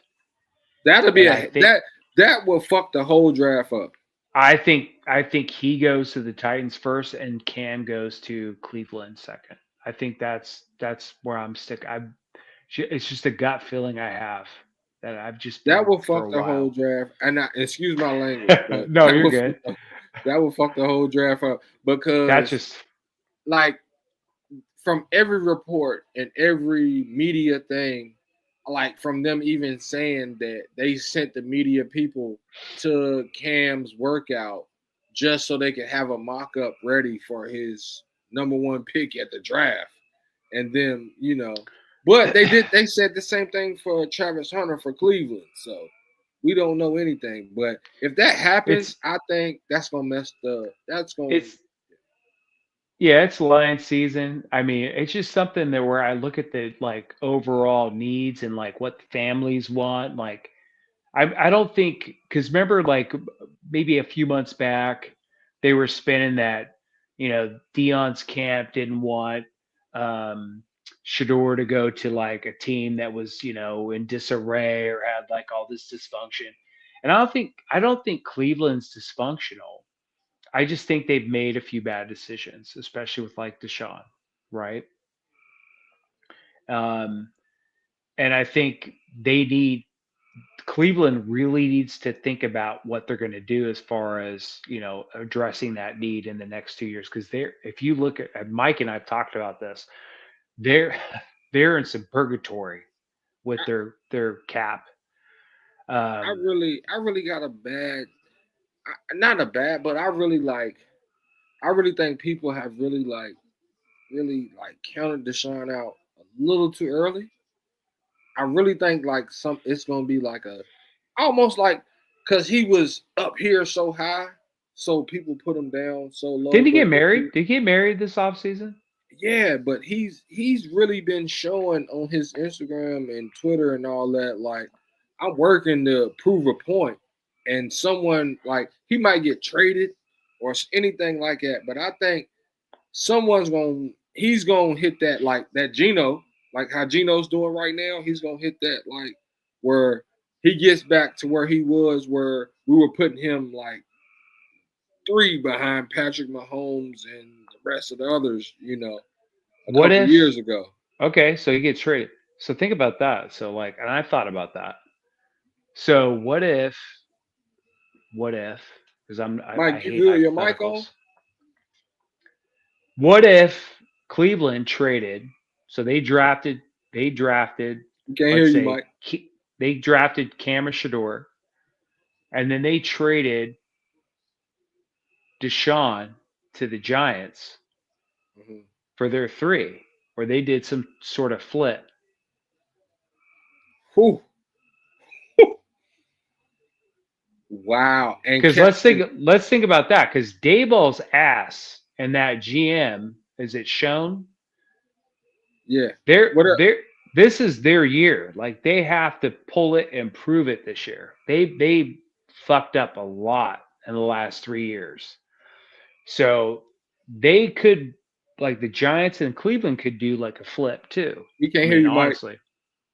I'm listening to you. But that's one of the other hypotheticals too.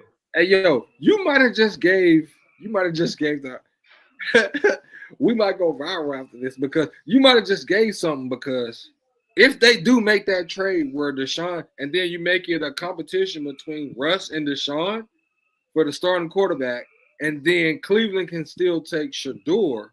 Yep. Or Cam. Wow. So if they took Cam, or they flip, so let's say, for example, anything can happen. I mean, it's a draft. So, I mean, for example, if the Titans take, it's all going to depend on who takes who. right? Yeah. So if you get your rankings of where your highest players are going to be needed. So if Cleveland takes, they want Cam or whoever's at 2, and they can trade Watson and get the 3 and absorb some of that salary to New York, because it could be done. They could rework it, right? Yeah. I mean, anything can happen. And then Abdul could still. He could slide in. So because look what happened with the Texans a couple of years ago. They traded back in. They got CJ and they got freaking Will Anderson. Yes. Right. So they made some aggressive moves. So the same thing can happen again. So you can see Cleveland go 3-4 or 2-3, depending on who they want. Or you could see, like I'm saying, like I'm really sticking by my Miami, because I think Josh is on this hot seat in Miami, and I think what's his name in New York. I think both those guys, they're on the hot seat. Yeah. Sorry, I'm drawing a blank on the head coach. Joe Shine, and Joe Shine Brian and Brian yeah, Daboll.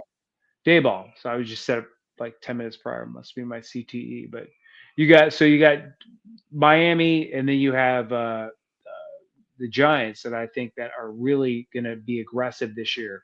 Yeah, and same thing with Carolina. Carolina, I think, is always going to be aggressive because it's the owner, and he's that owner that is going to be picking fly shit out of pepper on everything and putting heat on it all. But as far as a lot of the other owners, they're going to just let the GMs do their jobs. But flipping back, I could see that happening. It's going to be an interesting day tomorrow. That's why I'm trying to stay off social media as far as reading all the bullshit. This morning I couldn't help it when they were dragging Wilkins and saying that we're going to take Graham because his foot's jacked up, and it's like, no, I wouldn't. I think no disrespect to Mason. I think he's a hell of an athlete and a player, but I don't see him being top 10. I see him being like mid. A lot of people say that he did what he did because he was beside who he was beside. People said the same thing about frickin' Aaron Donald too. I mean, yeah, that's true. And I remember it's hit or miss when it comes to that type of thing. I mean, you look at the biggest surprise for me last year was seeing a lot of these, and this is the part where I spin off, where the transfer portal. I think we're going to see a lot of diminished talent come through the league because we're going to see guys transfer so much and not really get stuck in a system to where they're trained.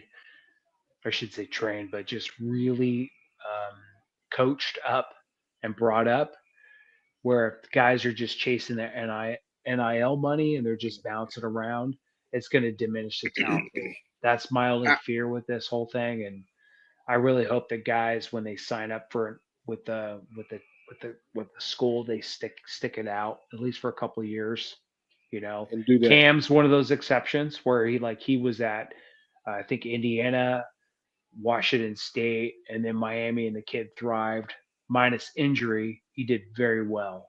And Mike and I was pissed that he didn't declare in 2023 because I really I thought he was going to declare in 2023 and he didn't. So I had a real thing. I was talking to someone about that today, to be honest with you, about the whole situation about the NILs and the transfer portal and all that stuff, and the players coming out of high school and giving out scholarships to kids in high school because a team can just go get a player that's a 2 or 3 year player from another school and bring them in and take that scholarship money from that kid. But at the same time, I also thought that it would take the lower level schools, like the division, like 1A schools and Division 2 schools and all that, to where those players kind of like trickle down to them from high school, to where they get their film up and then they're able to transfer from those schools to another school, to where those teams can also get, like, especially with social media and all that right now, this number one player that's in high school that's going crazy. Now he goes to this Division 1A school or this Division 2 school that's automatically starting getting all this money thrown to him because this kid goes there because he can't go to freaking Georgia because Georgia goes and getting this transfer that's coming from Mississippi State that they can get that's coming in that's like a junior that's coming in that can make them win now. You know, I think it's just pushing the ball down the road, you know, and starting to get the smaller schools in and keeping kids in college longer.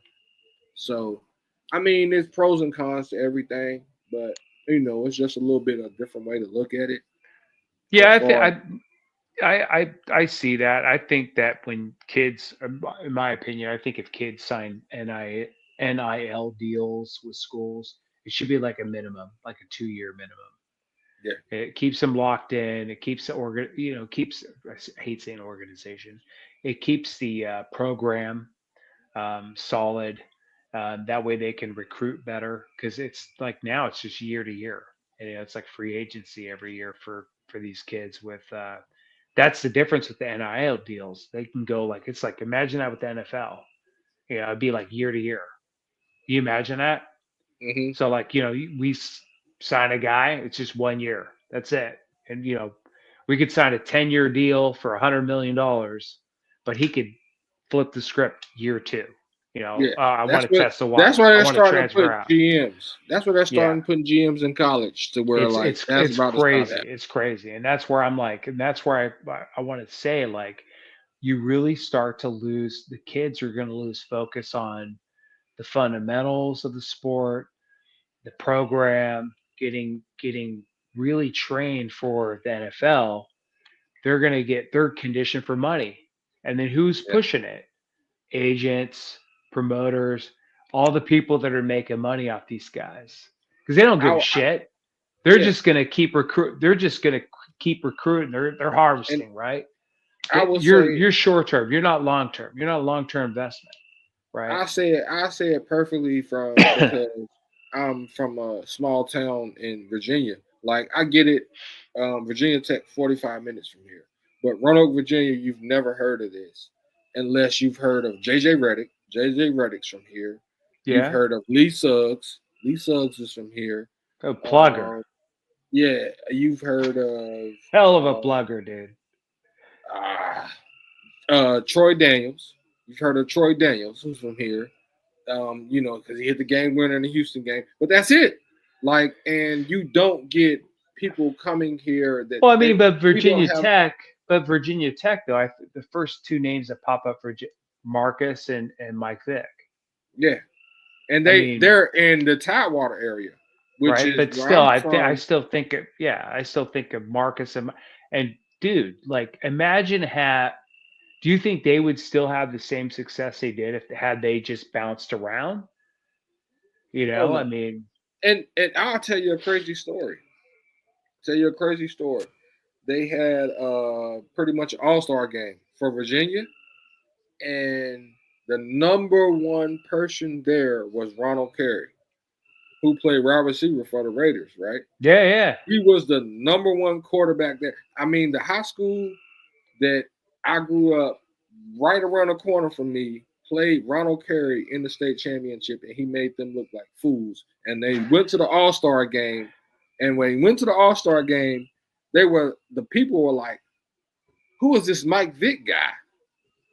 This Mike Vick guy is over here throwing the ball, and they're talking about Ronald Carey, but they're like, "Who is this Mike Vick guy?" And then he goes to Tech, and then he goes to national championship, and Ronald Carey goes to receiver, and yeah. But Allen Iverson was the first one. Just so y'all know, Allen Iverson was the first one. Okay. At that situation, but yeah. Oh, Mike, you back in, man. Oh, okay. Mike's going live. Yeah. My apologies. I was having some technical difficulties. I was just trying to hold it down. I got some old Beats by Dre headphones, so the battery died on that, and I don't know, it messed with everything. We couldn't hear you for a minute. We were just, I was trying to find another good AAA battery to get this back running. It's crazy how the microphone going out would mess up. I mean, the headset going out would mess up the microphone. Yeah, yeah. But back to you were talking about the. I want to say when you left, you were talking about the quarterbacks and stuff. Yeah. So, in my opinion, just because in the past we weren't able to trade up, like if he's there, to me it feels like a no-brainer. Just because, in my opinion, all throughout the season we've seen bad quarterback play, and we were witnessing guys saying tank for Shador, tank for Cam Ward, hoping that we lose games so that we could have the first or second pick, so that we could secure one of these guys. So it's crazy now that 2 months later, yeah, I know we got Geno, but 2 months later, there's a chance he could fall to us. We don't even have to trade up. He could fall to us at 6, and now, oh no, we don't want him. Like, I don't know. The logic to me, it doesn't make sense. Like, where is the logic with that? Where it's like, okay, so you wanted him at 1 or 2, but if he falls to you at 6, you don't want him? I don't know. To me, I feel like if he falls to us, like that should be a no-brainer. And I get the idea, like how some teams are taking a chance or the risk of, oh, we could trade back to go get him, but there's a chance, hey, maybe a team like the Niners who hasn't paid him, or New Orleans, or even Dallas, if Jerry Jones is bold enough, maybe one of those teams may want to take the risk, or even a Miami with the whole Tua situation.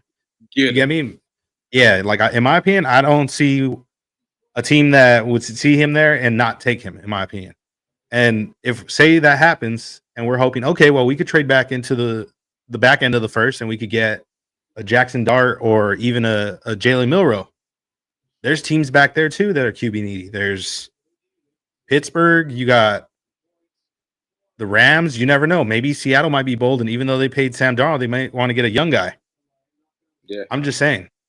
You never know. Like, I don't want to take that risk. Just like last year, we thought, okay, Michael Penix is going to fall to us at number 13. And then he got smashed up. And that's a perfect match. Everybody's mocking into us. That's the guy. And what happened this year? That really, I was sick to my stomach. Oh, I didn't understand it when it happened. But looking back at it, a lot of people looked at them like they were crazy. But in reality, it was smart, because you don't know what's going to happen with your bridge guy. Let's say, for example, God forbid, he gets hurt or he stinks it up like how Kirko did over there in ATL. Kirk did not do well. Yeah, and I liked Kirk. Going into the season, I liked Kirk. I was actually considering him even as a bridge option for us last year. I was actually open to it. But seeing the way things played out, Atlanta was smart for taking Penix, because now it's like, okay, you had a guy that sat for a little bit. He got to understand the system. He was one of the more pro-ready guys in that draft due to age and experience in college. But yeah, now they have their guy and they're set in stone. They don't have to worry about that going through this whole mess and hiccup. So, Mike, who do we get? What's up with DC and New Orleans? That right there is real interesting. That right there is real interesting. The Kirk Cousins thing is real interesting, because Cleveland wanted to get Kirk. They wanted to get Kirk at one point. Do you think Atlanta and New Orleans do a swap? What do you think? I mean, I think it's possible. DC thing is so weird right now. Yeah, it's crazy. New Orleans came out and announced it today that Carr was actually hurt. Yeah, what happened today? I'm sorry. What happened? They came out and announced it today that they announced it that Carr was actually hurt. Okay. New Orleans came out and announced it today.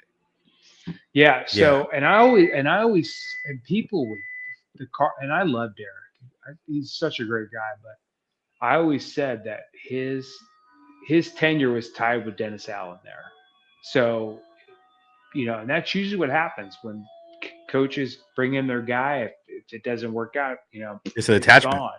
Yeah. So, I mean, he could be expendable. So it'd be interesting. And what's interesting though this year is there's not a lot of Tennessee would be one of the only teams that, Tennessee, I think, and who else? Besides Tennessee, I don't know if there's another need as a starting quarterback where Derek could go. Maybe Pittsburgh. Maybe Pittsburgh, honestly. Yeah, I don't know. I don't know in the cold. I don't know. Yeah, I don't know in the cold. I don't know. The monkey wrench I'm throwing in is Kirk Cousins, man. Nobody knows. Anybody can trade for Kirk Cousins. And it's possible that the Saints do go after him. It is true. He'd be a vet that'd be ready to go right away. Like I said at first, Cleveland was already talking about trading for him. Yeah, Cleveland was definitely talking about him. And like I said, Deshaun Watson, we don't know where he's gonna be. Like we don't you're know right. where And he's same, gonna and you know what? And you're right though. That's where with Dallas, it's like, is Jerry? Is he pro all in on Dakota? that. Is he all Dakota or is he not all Dakota? And I'm a big Dakota fan. I like Dakota. And I think Yes, I will people call him Dakota. I argue with a It's I'm not government gonna name. lie. I respect it. I argue with a lot of my friends that are Cowboy fans. I really argue with them about the Dak situation, and I'm like, I ask them like, all right, so who you gonna go get? Who you gonna go get that's better than him right now? No, that's Go true. get? You know, I'm just being honest with you. Like, who you gonna go get? They've Like, got Dak receivers. They've got receivers. They need a running back. That's what I see. I really feel like the Teteroy McMillan pick for them that I seen mock for them would be great with him and CD. I mean, with him and CD, you got a T. Higgins, Jamar Chase situation, and then you can find you a running back. This is a running back heavy draft, and then we're talking about the Cowboys. I don't want to talk about them that much, but But a dual threat like Genty's got that Emmitt Smith vibe, I feel like that would be a real good place for him. Honestly, right? Dallas would be a really good look for him. That's why I said like weeks ago, I was like, man, who would trade up for him? And I'm like, Miami, Carolina, Dallas. Chicago, or Dallas. Those are like the four teams. That Chicago is number one. Yeah. The other team I've been hearing. Yeah. The other team I've been hearing that's getting real bold to look to trade up to him, which I absolutely hope they don't, is Denver. I've been hearing rumors about them possibly looking to trade up for Genty. I wouldn't be maybe even for a receiver. I would. Because what if like people say he's the next LT? What if we got to deal with LT, the next LT for years to come? That would suck. That would suck. When I seen his usage, my fear against him and his pass protection and Raider Rundown. I know Rundown. I don't know if he in here, but Rundown posted his video on his pass protection, and he gets blasted. He cannot pass protect at all. He cannot pass protect at all. That's the only thing. Like his usage and pass protection is the two things that, like 6. I don't want to get. We can do something better right there. I got you. And that's the one thing I've seen a lot of people saying that you don't draft a running back to pass block, but you do. You want him to be able to run the ball, to be able to catch, to be able to pass block. Who knows? Even on a reverse or something, a QB keep, you want to maybe be able to have him run block too. Yeah. He's got to be able to do all things, especially if you're picking him that high. The value has to make sense. He has to really be that all-around guy. Yeah, he got to be that premier guy. That he it's a system too. Like if you've got more of a, I think Boise State ran more of a PA type offense, so there wasn't a need for him to be in pass block. So that's where I think if there were plays that were called where he was needed for pass block, where you'd have to really check that out. I think he'd be fine. I'm not worried about that in that situation. I think for him, I see his intangibles of running the ball, his vision, being a dual threat. That's where I'm like, I salivate, because on the offensive side of the ball, running back, I think is our weakest position. I think our receiving core is pretty solid. I mean, it's underrated. It's not. It wasn't super sexy last year, but we had horrible play calling, and we had just bad game management. Yeah. They didn't have the scheme. The scheme, as far as the run scheme, didn't match the running back. It was bad. Yeah. And I think Zeus regressed. Zeus regressed this year. No, he did. I'm a Georgia fan. I'm sorry to say that, and Mike and them know. Mike knows. I'm a Georgia fan, man. He didn't regress. That's always been Zeus. Really? I thought he has to have a wide open hole. Paul. He is straight. He is straight line runner. Yeah, for him to make. Well, you talk about like he can't. Latavius? No. He can't see that hole open to the left. Paul. Yeah. He can't. The one thing that I will say is a lot of plays which we did like to run the ball up the middle. The gap was hopefully supposed to be there, but it's hard for him to see that gap when your center. I'm not going to mention his name. He's no longer on the team, but when your center is getting driven straight back into the quarterback and the running back, or that fucks up the vision right there. Or push face down into the dirt, because we seen Chris Jones just throw him face down into the dirt. Yeah. Well, I thought, here's my deal. I thought this is my take on Zeus. I thought Zeus had a solid rookie year. Like he really he outplayed Josh, to be honest, based off the zone blocking scheme that the offensive line had, and his attitude. And I think this is just a hypothetical. He could have gotten lazy because he got that nod, you know.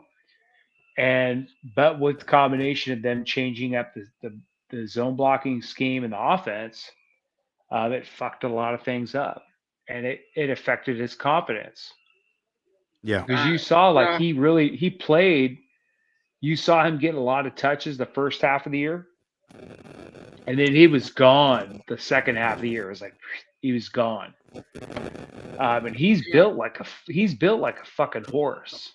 I mean, Zeus he is built. I mean, and that's why when I think I can't remember, it was someone said, like, you know, on Twitter or X, they said, you know, pick your two backs going into this year, and they had like Sincere, Zeus, Mostert. I can't remember who else it was. They had like a list of them. And I basically said, you know, Mostert, Zeus, and then put Sincere on special teams and practice squad, and draft a guy. Because I like Sincere. He's a very shifty back, but I think he still needs a little more time. He has better vision. Under the Reggie days, we probably have him on in the stable for sure, because he's like a Jalen Richard kind of back, or a Washington type back. But I can see him being used like that third down type back. Right? Honestly, the short yardage, just get there. But I think with like Abdullah, and dude, I was high on Abdullah coming out of Nebraska back in the day.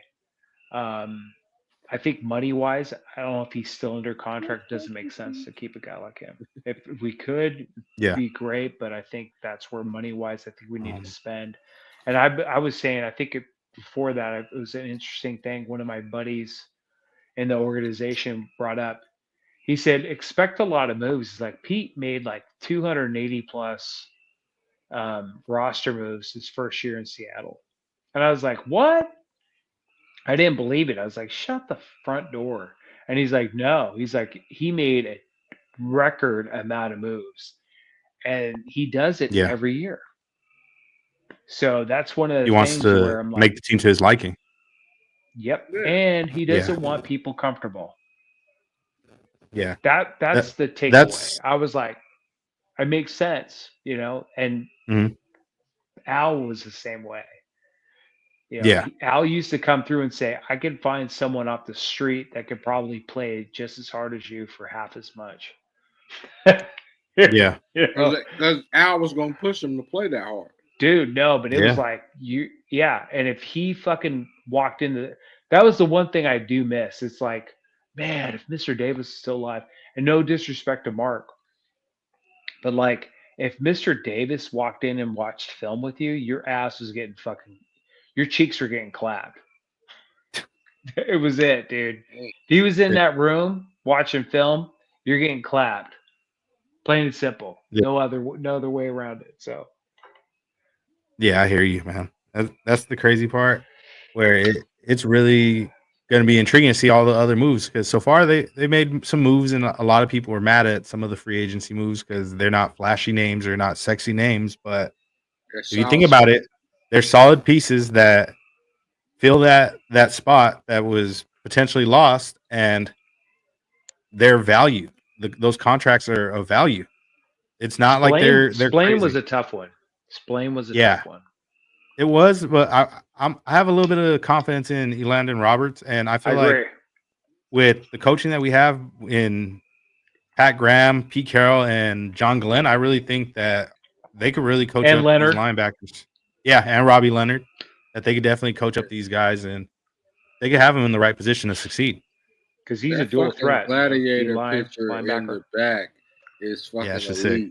for this. Yeah. That gladiator picture in the back is elite. It's elite for this video. But no, I agree that Atlanta Roberts pickup, man, that was huge. That was another Roberts story. And he was a sleeper guy. Yeah. He's one of those guys, just like Spillane. Remember when we signed Spillane? A lot of people were like, "Oh, he's horrible in coverage," and "Oh, blah blah blah." Like all these Steeler fans are just shit dragging this poor guy.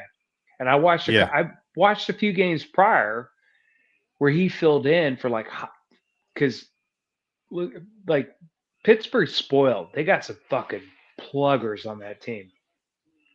And I watched some games with him even before that. I was like, what are they talking about? This guy's he puts a hat on the ball every play. And then we get him and he starts playing like hardcore right away. I was like, holy shit, this guy's legit. Not like, super, he's going to change the whole face of the defense, but he definitely made a difference. But the biggest thing was he exposed how weak we were at that fucking position and that depth chart. Yeah. I love Divine, but Divine wasn't the guy. Masterson, great special teamer guy, but he's not an every down back guy. We need guys that can fill that role. It's like when we signed Malcolm Smith. What? We think about Eichenberg. Tommy Eichenberg? Yeah, no. I don't think he's an every down guy. I think he's a situational linebacker, special teamer guy. We need guys like fucking Greenlaw. That was another guy I really wish we chased after. We didn't get. I don't know if it was a money thing. I don't know if it was a fit kind of thing. I think he really wanted to probably just go back to some type of familiarity, which if I'm not mistaken, did he go to Denver? Oh, he went to the Broncos. Oh wow. Yeah. Maybe it was a money thing. Maybe it was a money thing. Who knows? I don't know the full details of his contract. I think we got a whole different situation that we're trying to put together. I think we got something we're trying to put together that we, as Raider fans, we're not used to. We're not used to a coach like Pete Carroll, Hall of Fame coach coming in like Pete. Like we were like John Gruden was putting that together, and they fucked it up. He was putting this together. It might sound crazy to say, but it feels like we're actually being ran by adults now. And I don't mean disrespect to any of the previous regimes or coaching staffs, but they're a lot more mature. It's like there's a lot more experience with this. Spytek, I know it's his first time officially as a GM, but he has a lot of experience as an assistant GM. And he was in those rooms during those decisions, whether it was in like Denver Reggie. or like Reggie cleaned up. Reggie cleaned up a big fucking mess. Let me ask both of y'all a question. Mm-hmm. Do y'all feel like the direction John Gruden was pushing us was the wrong direction? Take out the Henry Ruggs situation. Take out the Henry Ruggs situation, and that's the only situation I'm telling you to take out. Yeah. That offense, if you keep John Gruden in it, that offense was. The offense was starting to click a little bit, but I don't know how far I was going to go. With Henry offense Ruggs, was vanilla. But with Henry Ruggs, that offense started to open up. It started to open up. Yeah. We started that 2021 offense was the last playoff offense that we seen. Yeah. Yeah. Well, but here's the deal though. Like we abandoned the reason we made the playoffs, my opinion, was because of Carlson, Jacobs, Jacobs. and Hunter Renfro. Yeah. Those are your three, your trifecta. Yeah, definitely. Yeah. And the play calling. I love John, but his downfall to me was his ego, his personality, because he can come off a little, and that's what I think his emails they made him look But bad. Um, Yeah. but his ego is the biggest thing. Had this is my opinion, had John kept Reggie, this team would be fucking stacked. I, one Just thing, my opinion. Antonio Brown, he took the shot with Antonio Brown. Antonio Brown fucked. Now What? He did? Let's say Antonio Brown, that situation works out. Let's say that Bro, we would have been situation fucking works out, insane. and Josh Jacobs comes in, Darren Waller. Let's say John Gruden had the vision, but Antonio Brown fucked it up, and he had to go with Tyrell Williams. The reason, but listen, you give John Gruden Devontae Adams. Yeah, but Gruden had look, Gruden and Mr. Davis drafted all the players Gruden had. This is a little thing about Mr. Davis. Mr. Davis would basically quiz you on who you draft or who you'd start, etc. And that's why he cut bait on Lane Kiffin. And Lane's a good guy, but Mr. Davis had a way like it's checkers and chess kind of a thing, and it's insane. Like I used to ask Mr. Davis when I was a kid. He would ask me like, who do you see at this position? And I'm not saying like, I'm freaking like God sent to it, but he would really challenge me and make me think about the position long term or every move possible, like plug and play. And that's what made him such a great GM and owner and talent evaluator, because he could move those pieces around. And with John, I think that's what made him make that final decision, was because he did. Yeah, my cat. I'm eating dinner. He couldn't. John is horrible evaluating talent. Horrible. Never drafted well. I think his best draft was Aqib Talib. If you look statistically at his drafts, horrible. Just horrible at drafting it. What? You talking about Spytek? No, Gruden. So that's why with Gruden, I'm like, I love John. I think he's a great offensive mind, but his offense got really vanilla towards the end of his tenure in Oakland, and I agree. That's just my opinion. I mean, it was just really predictable football. That offense would go from the top offense in the league to the bottom offense of the league when you got to the end of the season. Yeah, it got predictable. I agree. One thing I will say that I think may have been a part of that downfall and a part of that vanilla offense may have been the quarterback. Honestly, I feel like he had an opportunity to move on from. You're right. A certain quarterback, and another certain quarterback was available on the market. He was actually shooting his shot, letting us know he wanted to come over here. Right. He wanted to be a Raider, and some would say he's arguably the greatest of all time. Somebody passed up on him. And people don't think about this, but Tom Brady has that Raider mentality. Yeah. What do we have for him to? Yeah, he has that mindset where people tell him you can't do this. He wanted you can't to accomplish sign here. this. What do we have though? What do we have for him to come and make great?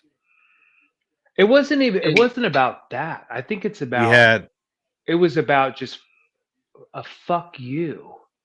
You know that like fuck you, like you know what I'm talking about, like that. And he's doing really? that now. Fuck you, right? He's doing that for a lot of people were trying to say that he couldn't win without Bill. A lot of people when he left were trying to question him, saying maybe it was all Bill. I don't think he could get it done without Bill. And what did he do?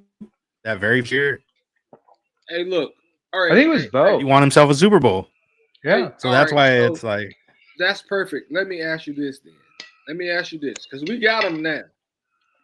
Would you rather him give us that one Super Bowl, or would you rather him be here now and maybe promise us maybe 3 or 4 more Super Bowls being in the front office? Which one? Honestly, I'll take. When he was at Tampa, he only gave him one. I'll take the long-term role. Yeah, I'll take the long term, but honestly, I'm young enough where I've not seen a Super Bowl, so I could win this one Super Bowl and I could die happy if I'm being real with you. No, I take long term. Yeah, I would appreciate the long term goal though. I would really appreciate the long term if we can build a dynasty. Give me hell, bro, because like they're like, oh man, like I got homeboys that's Philly fans, Bronco fans, Rams fans. They're like, oh, I seen a Super Bowl. I'm like, I don't care if you've seen one. You only got one. You only got one. I'm a fan of a team that has 3. And they're like, oh, you haven't seen them. You didn't get to see them. And they try to, discredit my Super Bowls of my team because I didn't get to see them. And so, like, I'm with you, Mike. Like, if I would have been able to see that one and be like, yeah, now what? I would have wanted to stand on that. But, like, at the same time, I want the longevity. If I can get them 3 or 4 after this, because we got Brady right there controlling the ship. 100%. 100%. And that's part of the reason why I feel like how you're saying the longevity game. I like the move that this team has made, but I don't really feel like it necessarily screams win now. Like some of it looks like seems more like you're building a foundation so that you could actually build up a future, a nucleus for this team, so that you could prepare for a young quarterback or to build that system for a winning product for years to come. Mike, we've talked about this. Yeah. Like, look at Andy Reid. Like, you think he just, comes in and, just he wins, every year just because he wins. I mean, that guy puts together a great staff that drafts well, develops his team well, and they're consistent every year. And that's why I've said, even I think it was the end of this year. I think if Andy has a bad year this year, I think he may be done. That was my whole thing. It's getting close. That's what we need. And that's what we need. We need to start rebuilding that culture. Yeah. Where we have like a GM. I think that's starting right now. Yeah, I hope so. It's starting to look that way. Like, look at Pittsburgh. Like, they've had 3 coaches, and what is it, 57, 50? That's it. Right? What was it? Chuck Noll, Bill Cowher, and now Tomlin, right? And Mike Tomlin. Yeah, and then you have the same, like, you don't see their scouting department leave. You don't see their but they're starting to go in disarray right now. They're not looking like Pittsburgh right now. I think that's just the media kind of spitting shade at them because they're spoiled.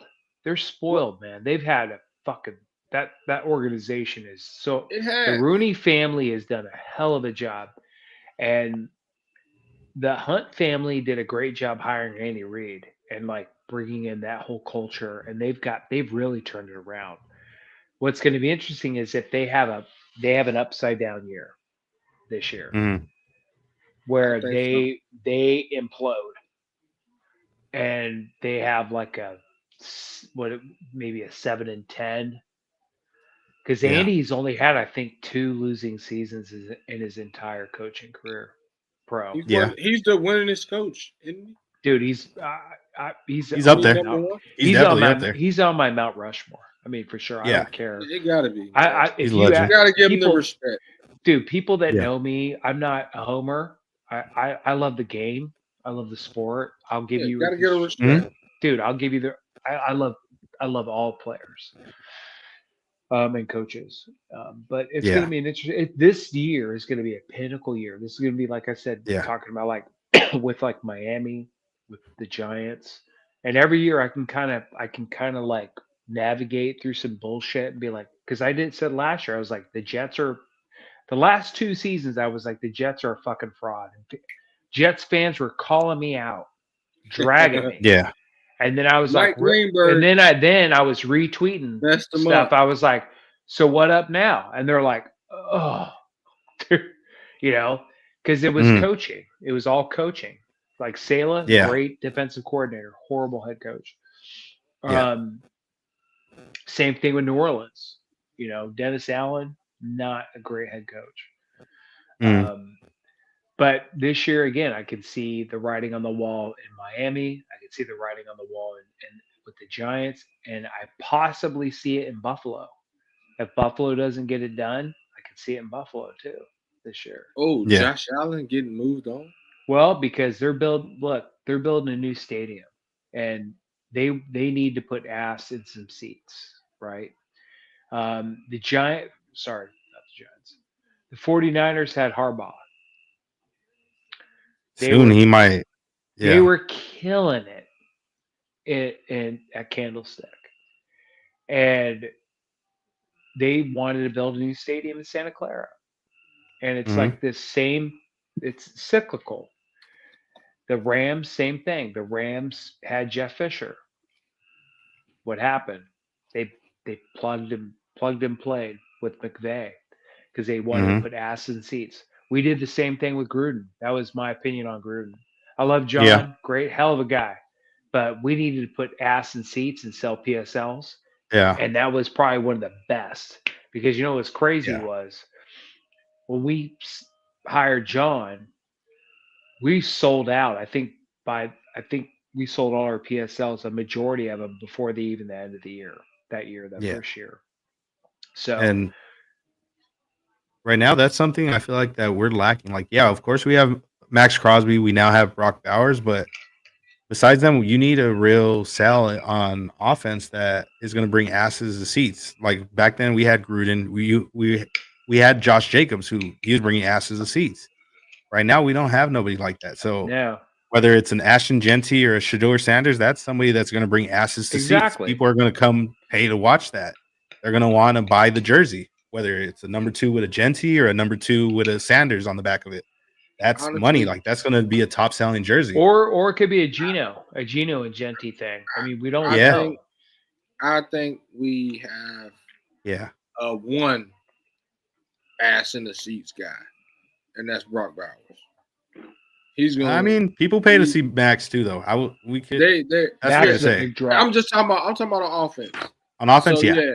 if you Yeah. give like, we can go get Golden from Texas. He's gonna put asses in the seats. I'm sure eventually. Pete Carroll and Geno Smith are going on the offensive side are going to put asses in the seats. I feel like eventually, like a Matt Golan could do that. It's just I feel like immediate impact like that for the culture. I don't know if that's gonna happen like that. I feel like they got to see him play. That's and why do what he does. I mean, we have that's why Myers. we got Brock. That's why I don't see why we go after a receiver. At 6. Brock is our number 1 receiver right now. Yeah. And we just need a 1A. Mm-hmm. That's why I think they jumped the ship too early. Yeah. Where if he would have stayed, and not saying stayed with the is he a free agent? we had last year. No, Who? he's in LA. He's in LA. Oh wait, he signed with the Chargers, right? Yeah, no, the Rams. Oh, did he sign with the LA? Okay. Yeah, the Rams. Yeah. But we just need that one receiver. There's a few guys that could complement us, whether it's the draft. I like Jacoby. I like Jacoby even as a one option. Sure. We just need. I wouldn't exactly say we need a wide receiver 1. We just need somebody that could complement and add a different element to that, to what Bowers and Jacoby are doing. Yeah. And Trey that way you could open stuff up. That's why I'm like, you could find one of those guys in day 2, day 3.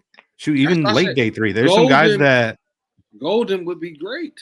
He would be cool, but into that situation. But I get what you're saying, but I feel like do that.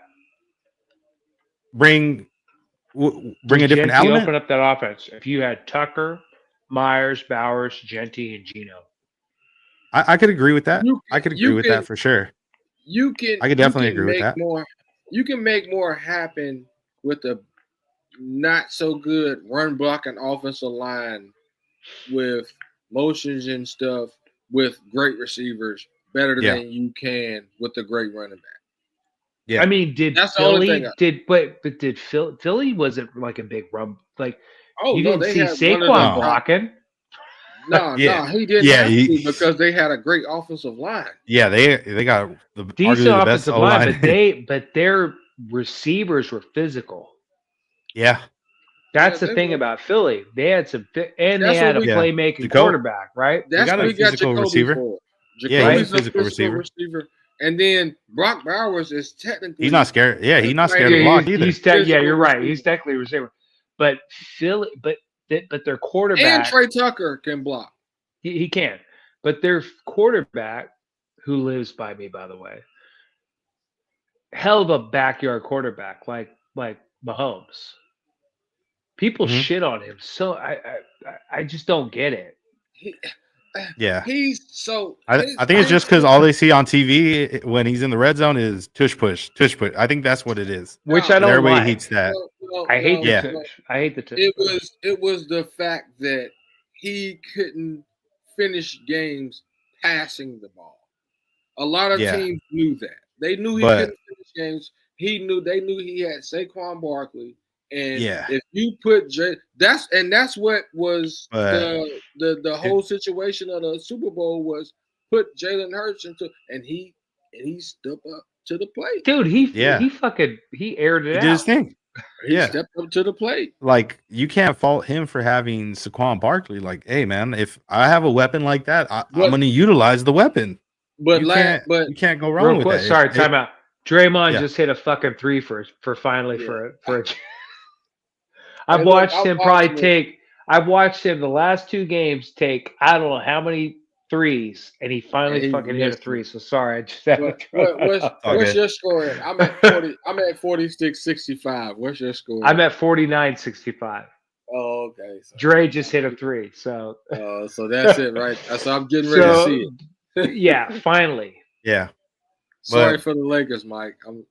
You sorry talking Golden State. Hey, I'm not. There's nothing wrong with it. My team won yesterday. I'm good. But no.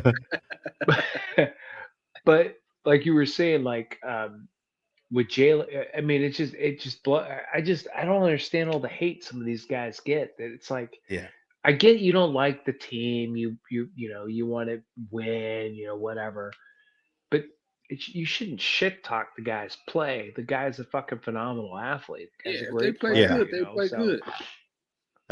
That's a similar sentiment. Not exactly same situation, but a similar sentiment where I have for Shador, where it's like, hey, I think he's a phenomenal quarterback, and the film shows it. Obviously, it does show he does drift away in the pocket. He does hold on to the ball, but it's also because he didn't have a running back. Really, we don't know that. No, can you really say name the running back? You can't name him. You can't name the tight end. And a lot of times it was just him and those 4 receivers. So they had to really produce right there, and teams knew that. So teams were loading the box. Same way they do it with a running back. They're loading the box on him like he was a running back. Exactly. And people are expecting him to. And that's exactly. Sorry. Go ahead. No. You good? Go ahead. And I was just going to say, and that's why I think a lot of the shade he gets is because it's guys that don't like his dad. Yeah.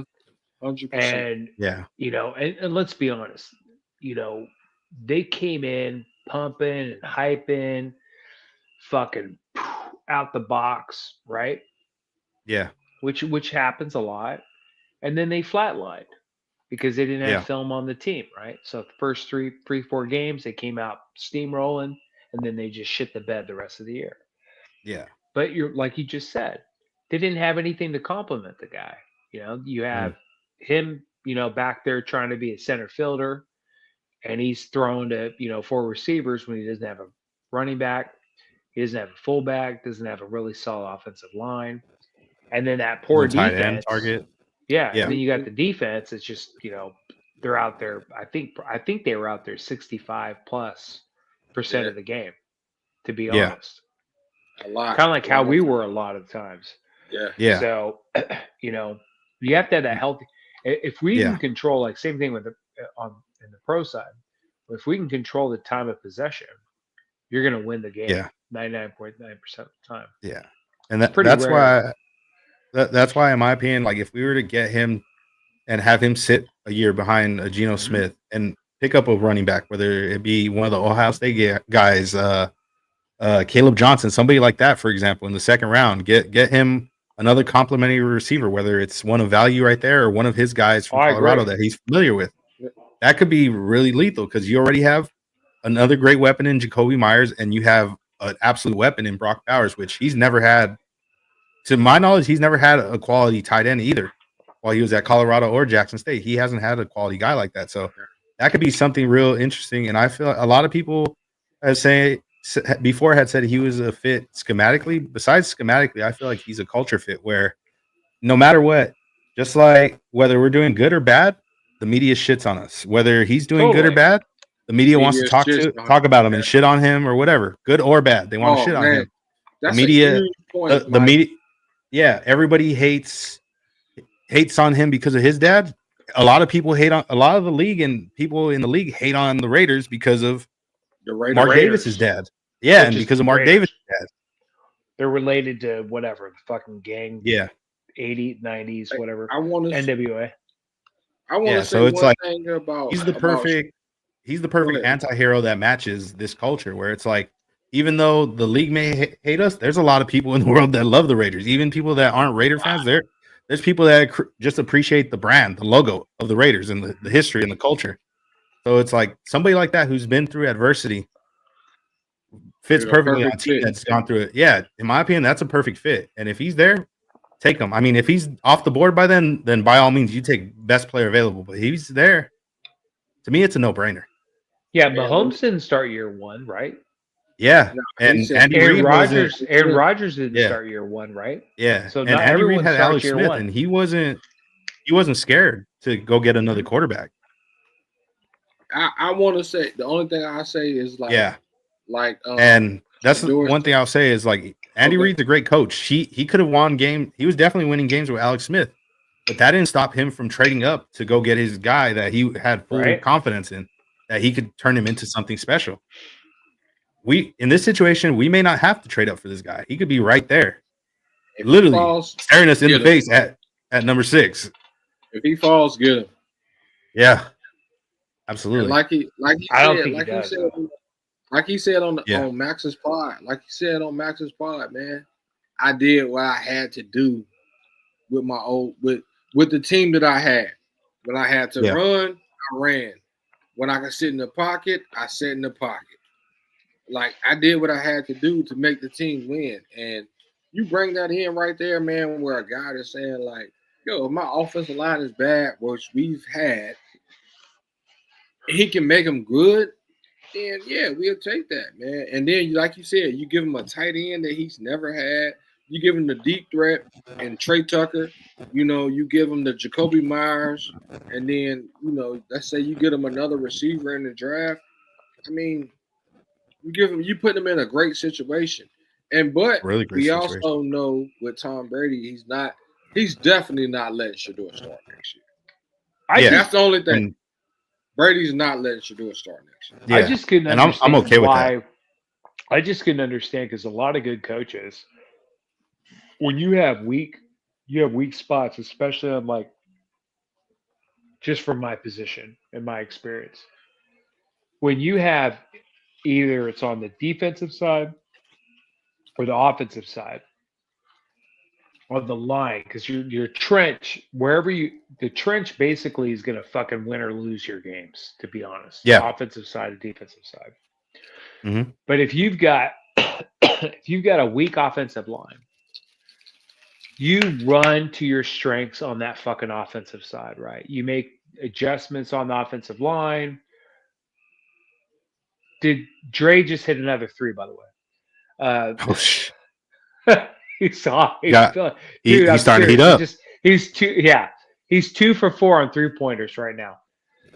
Yeah. Sorry, because I'm normally like fucking Draymond, you're shooting a 3, you asshole, and he fucking and he misses it. Because they're down So, freaking 15 yeah. on my. So, but that's the one thing I could not understand was that was the one thing I loved with Bisaccia was for some reason he, and this is from what I know internally, so I'm not going to say any names. Okay. He personally wanted to pound the rock towards that end of the year, and that's where I was like, holy shit, like they're just gonna go run heavy, and that's where Jacobs really was the difference maker. He was taking over. Totally. Yeah. And they really they tailor the offensive line around Jacobs' strengths. And that's the one thing that I saw that I haven't seen over the last 2 coaching regimes is we haven't seen anybody really take the strengths of the offensive players we have and fine tune it on the field. Yeah. And you see it a lot with other teams that are doing well. Like you see, like if you look at Kansas City, they utilize their guys to their best ability. You look at Kansas City. Let's be honest. Kansas City has Patty and fucking Kelsey. Yeah. Those are their 2 anchors. Those are their pillars on offense. If you shut down one or both, they're fucking done. Yeah. Big time. But if you add in Pacheco or anybody else in that offense, they can pull out a win. Oh wow! Somebody just announced right now Tyler Lockett signed with the Titans. Wow. Oh, okay, that's interesting. So that was actually one of the vet guys that I was thinking would be a possibility for us. It felt like a kind of I think a familiarity, no-brainer signing. But hey, I mean, I get it. I'd want to play with Cam Ward too. I get it. I don't blame him. I would too. That's a good look. Yeah, but hey, there's going to be some guys. But real quick though, you know what's interesting? Someone I know personally texted me tonight. She said, "Do you know Cam Ward?" And I said, well, "I don't know him personally, but I'm high on the guy." Why? She said, "Well, my nephew is dating his younger sister." Oh wow! And I said, "Oh, interesting." But I said, and I like quickly jumped on my X and I like snapshotted a couple like old tweets where I'm like, I love Cam or whatever. And I said, send this to them, let them know that, he's got love for me. But yeah, but that's what I was going back to. We need to focus on our strengths like Brock Bowers, right? Yeah. Myers. I don't know about that. It wasn't breaking news on anything. But we don't have a running back. I mean, me personally, I want to give, and I know you don't like this, I want to give Zeus 1 year. I want to see what he can do because Pete's run some pretty nasty offensive running schemes with like a fucking fasty ship like a Reggie Bush. Was it Reggie and Lindell White? Was that the 2 backs? Yeah. Yeah, it was Reggie and Lindell. So Lindell was that big body, and Reggie was that smaller. Elusive. Yeah, he's just elusive. So we could have that with Mostert and Zeus. I'd be okay with that. Only thing I'd be okay with that. Man, is if they don't tell him which hole that's going to be open when he actually runs, he's not going to see it. I think it was also due to the blocking schemes. Are you saying he's that country like Zeus? I'm saying like Mike knows I'm a Georgia fan, man. No, I know, but you slap his shoulder. Yeah, this is the fucking side that's open, Zeus. Yeah, like that's he's going, and that's like he likes horses. No, I know, but but that's how he runs. That's literally how he runs, like a thoroughbred. Maybe off camera, I'll tell you what I noticed, what they kind of do, like to signal it. I'm not gonna say it on here, but yeah, off camera. I hope you get off the record. DM it. You can DM it. Yeah. Afterwards, I'll tell you how. There's a part of me. There's a part of me I love. He did that in Georgia, but I love that about Zeus. Yeah, I like Zeus. Like I think he's a decent running back. The only thing is, I just don't see him as like that cowbell, that three I down think he back. got humbled. I think he got humbled in this offense last year. That's just my opinion. I just think he Yeah. really I like think this offense was just that trash too. Because like when it he was was in bad. college, It was bad. He wasn't that bad of a running back to Dude, where Gardner Minshew played fucking better at Indy. And it looked like I bet a UFL team could have fucking beat us last year Yeah. with Minshew at quarterback. I mean, it looked bad. It was just and I like Pierce, but I think the problem was, from what I know, there was a lot of feathers that got ruffled over the course of that whole when he took over, and then from when he took over, got the job, and then moved forward. There was a lot of butt hurt, and I don't think a lot of people were bought in, and I think that was his downfall, that he didn't get everyone bought in. he Um, didn't get a full shot. I was a huge Pierce fan. I Mhm. mean, but I was a big Pierce critic. But to credit Mr. Davis, he was the only owner that would have given Pierce a shot anyways. To And think about that that, says 100% to Mark that Davis. was the biggest thing. But I think not everyone was bought in, and that's why I think Pierce asked for the carte blanche. Can I hire whoever? And he brought in some big fucking names, Mhm. and they still couldn't get it done. The offensive coordinator, I think, was the downfall. He That listened. that was a part of it. It was a few things, bro. I would I think there say were way too many the, cooks in the kitchen. the I think if That Pierce too. just kept it small as possible, yeah. a small staff, he would have been much better. Like I agree. 15 coaches. He had Mhm. 28, I think, all combined. 28, 27, 28. But Yeah. It was he a lot. showed you that he was like, I don't know what the fuck I'm doing. So I'm gonna get as many minds in here to help me get through this situation as I can. Mhm. Yeah, he did. But I think that was his downfall, where I think he said I might not be ready, so I'm going to bring all these people in, and it kind Yeah, of I agree. and but and I'll say this off the cuff. Um, if you ask anybody, and this is a great question to ask someone, you say, "Are you vulnerable?" You have two perspectives. Perspective one is, "Oh, vulnerable means you're weak." Mhm. Other perspective is, you're strong, because there's two different types of vulnerability. Vulnerability, if you're on the strong perspective, you're okay with anything. You're okay with accepting whatever comes in. Yeah. Hard And shell, then, or the opposite, if you're vulnerable, you're weak. You can, soft anything shell. can come attack you, whatever. And I think Pierce is on that strong side. He was vulnerable. He was like, hey, man, I'm going to hire all these people because I want it. And the other part, too, you have to remember this. He's not signing those goddamn checks. Yeah. Mark Davis is signing them checks.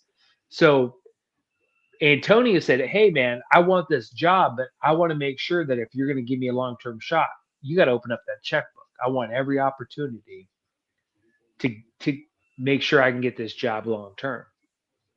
and Yeah. and that's where I got to people slip on that.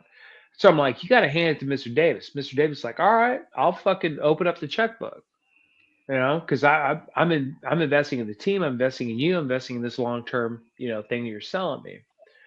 And the other part, this is where I've never talked about this on Twitter. This is where you're going to get an exclusive. Um, this is where I think the biggest fault is, and this is where I think Pete is the glue to this. Mhm. I remember sitting in the front office, and we had this conversation about moving to Vegas. And I remember saying, well, I don't have a problem moving to Vegas. And someone said, Yeah, but you're not a 27 or a 25-year-old millionaire that's single with a heart on 24/7. You're just a 35-year-old or what, 38-year-old that might be a millionaire but still has a heart on. And I was like, you're right. And when you move to, you got to think about that. You're out of high school or college, and hockey because they have hockey teams. Yeah. Trying to live the life. You go to Vegas, it's glamorous, man. It's a fucking different lifestyle there. It's not LA, it's not New York.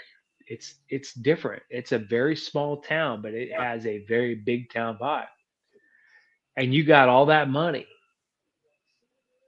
And you got all that ego, you got all that swag. And so I honestly thought that we got Gruden came in, and then the Ruggs thing was like the icing was like part of the issue where I think Mr. Davis wanted to cut bait with Gruden, and I think that whole scenario with the emails getting linked was kind of like not linked, leaked was kind of like a favor. Even though Mark will say, Gruden got done dirty, I just think it is what it is. Yeah. And then he brought in Josh, who was this protege of fucking who? Bill, Belichick. who ran this fucking boot camp of a Patriot way.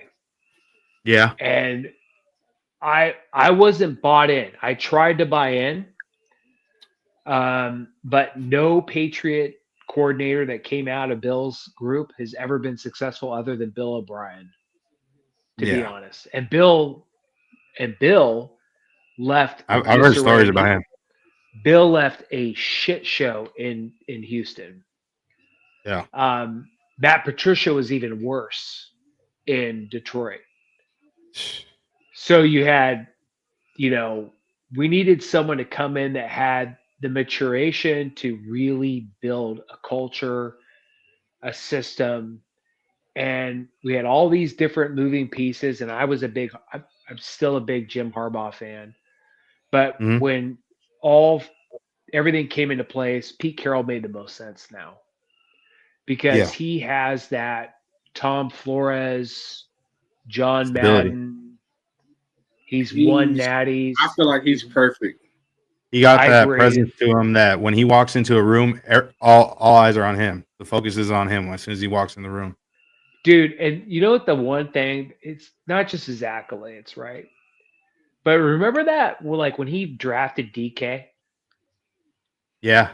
Oh, the shirt off moment, the flexing. Yeah. Dude. I'm not going to take my shirt off right now, but. Yeah, he's a real players guy. You're a real player guy. Yeah, you can see it. But we need that. We really need that in Vegas, in Henderson. Because it's like Max, like remember all the bullshit people like, we're gonna trade Max, blah blah blah. Max wants out. No. Max is a pillar of this organization. He's gonna be like he's gonna be like Howie Long. He's gonna draft a Raider, he's gonna fucking retire a Raider. Yeah, that's one of those caliber players that if you get rid of him, bro, that's basically you're getting rid of the face of the organization right there. And it's like at that point, the culture is dead. Everything that we're trying to work on at that point, it goes to shit immediately. That was John Gruden. That's where John Gruden messed up. That's one of the things I'll say I have a gripe with that I didn't agree with. I don't know the full extent of the situation. I heard some things, but I heard a couple different stories. So I don't know what's the right one. Just the fact losing Khalil Mack though, that hurt. That really hurt. I felt like that was definitely a culture killer. I remember going when we signed. I remember being in the office when we extended. We gave Derek the deal we should have gave Khalil. Yeah. And I remember looking over at a coworker and I said, Khalil earned the contract Derek got. We just gave the keys to the organization to Derek. Yeah. And Khalil won the games in 2016 that I mean, I can argue to death over this. Khalil won the games in 2016 that got us in the playoffs. He was a fuck. He was a real the game guy. record. That was the true definition of a game record right there. And I mean, and his mom's cooking was amazing. But oh my gosh, don't take us back to it. But and I have his jersey hanging in my gym. I love Khalil and his family. They're amazing people. I had it up here in the background before. I had to take it down when he signed back with the Chargers. I felt away. I still have it up. I'll never take it down. After we're done, what happens if we keep Khalil and trade Derek? I don't know if we would have traded him, but I think the options would have been a lot different. I think because we drafted a lot different. Yeah, I mean, honestly, I mean, I can't go back to 2018, but the quarterback market was pretty rich, I think, back then. I think we would have done very well, especially if you look at the defensive side of the ball that we had back then. But Khalil, I mean, imagine Reggie's thing. Here's Reggie. And this Reggie was scouting. Reggie had been scouting Max for 2 fucking years. So our goal was to always have Reggie and Max play together. You mean Khalil and Max? Or sorry, Khalil and Max. Oh my fucking god! Wow, that's making me sad, bro. So that's the whole So when we drafted Max, I mean, you have to think Reggie didn't just leave and all that scouting just gets erased and like it's like a Word document. No, it's all there. The whole scouting department still stayed there. Okay. The whole scouting department stayed on. I gotta ask you. Go ahead. I gotta ask you, brother. So recently a story went out. Coach Gruden actually stated that it was his bus driver that pointed out Max. And would you say there's some truth to that, or would you say it was his way of saying, "Hey," or we found him, but it was somebody else that had already found him? I mean, Draft Day is a really fun movie to watch, right? Yeah. Facts. Yeah. It sells, right? It gets an hour and a half of your time, right? I'm not going to say Gruden's a liar. I think somebody. He's a really good guy. I think maybe that same bus driver drove the bus for the team. And when you work in the team, when you're heavily invested in an organization, everyone's watching the same shit. Everyone's reading the same books. Everyone, if you're on board, right? And here's a story for you. I'll tell you, and this isn't like it happened, but like meaning like not that it came down, but here's something. I may have tweeted it or we talked about this. I had a buddy at the time that worked for the Titans, and we were bullshitting one day off the cuff, and he's like, "Dude, Derrick Henry's not happy being like on the depth chart. He's like 3rd," and I was like, "Well, fuck, man, I'll trade for him." And he's like, "Well, I'll float it to our GM and see if we can make something happen." And so I'm like, "Well, I'll talk to Reggie." And this is at 2016. End of 2016. So I went to Reggie and I'm like, "Reggie, I have someone at the Titans, we could work out a deal for Derrick Henry." And at that time, I didn't know this, but then Reggie's like, "Well, I'm talking to Marshawn about bringing Marshawn out of retirement to come in at 2017." And I'm like, "Well, Derrick might be cheaper and a longer term solution than Marshawn, but I love Marshawn. He's hometown, I can't say no to. Yeah, I can't say no to Marshawn. He's 3 days older than me, by the way. I mean that would have been lovely too. But honestly, I really enjoyed having Marshawn here. I That did couple of too, seasons, but it was a fun experience. But Derrick Henry? yep. Yeah, Derrick Henry would have been amazing. So Reggie said if the deal falls through with Marshawn, I'll do the deal with Tennessee. Let him know. And Yeah. I was like, all right. So I let Tennessee, my contact, know to let their people know. That could be in play, and then the rest is history. We signed Marshawn. What the fuck, bro? There's a few crazy stories I've heard. So the funniest one that me this day I'm like, wow, is 2020. So originally I really wanted CeeDee Lamb. To me, CeeDee Lamb was that guy. CeeDee Lamb was that guy. I was happy with drafting Henry. I was cool with drafting Henry, but I was just thinking like, man, we could have got CeeDee Lamb first and possibly got in Ruggs later on, and that would have been a killer duo. No pun intended. No, I didn't mean to be weird. My fault. I didn't mean that. It caught me. Speed kills. Speed kills. But either way, that would have been a great duo. That's better wording. Yeah, that would have been a really great duo. But the thing now that really pisses me off that it's like, man, at pick 20, I heard that Gruden really liked Justin Jefferson, but a certain somebody told him that he only seen him as a slot guy, and he wasn't worth the pick. Who was certain somebody? Just go and put it out there. Who else would on draft day would probably be in that discussion? Have that discussion with them. Oh, Marky D. That's the one. No, but that's not Mark. No, Mark. It wasn't Mark. No, it's not. It never Mark. It absolutely wasn't Mark. Yeah, it have to be that person. Oh, y'all put me on game. Put me on game, please. So basically, he said Justin Jefferson was nothing more than a slot guy, that he didn't really see him being anything more than that. So he didn't like the value. Mayock. So he didn't like the value. So we passed up on Justin Jefferson and we picked up Damon Arnett, and the rest is history. What the fuck? You talking about the Damon Arnett pick? The guy that's in the UFL? I mean, the AFL right now? Originally, that Gruden wanted Jefferson right there, and Mayock told him he's only a slot guy. I don't see the value in him right there at that pick. Mike, you heard my birthday, man. You heard my But what's crazy? But Mike, what's crazy? I mean, just between you and I, right? Mm-hmm. You look at the physical build of a slot receiver.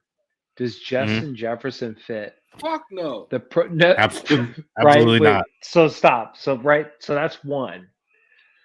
And then two, you look at his game tape at fucking LSU, right?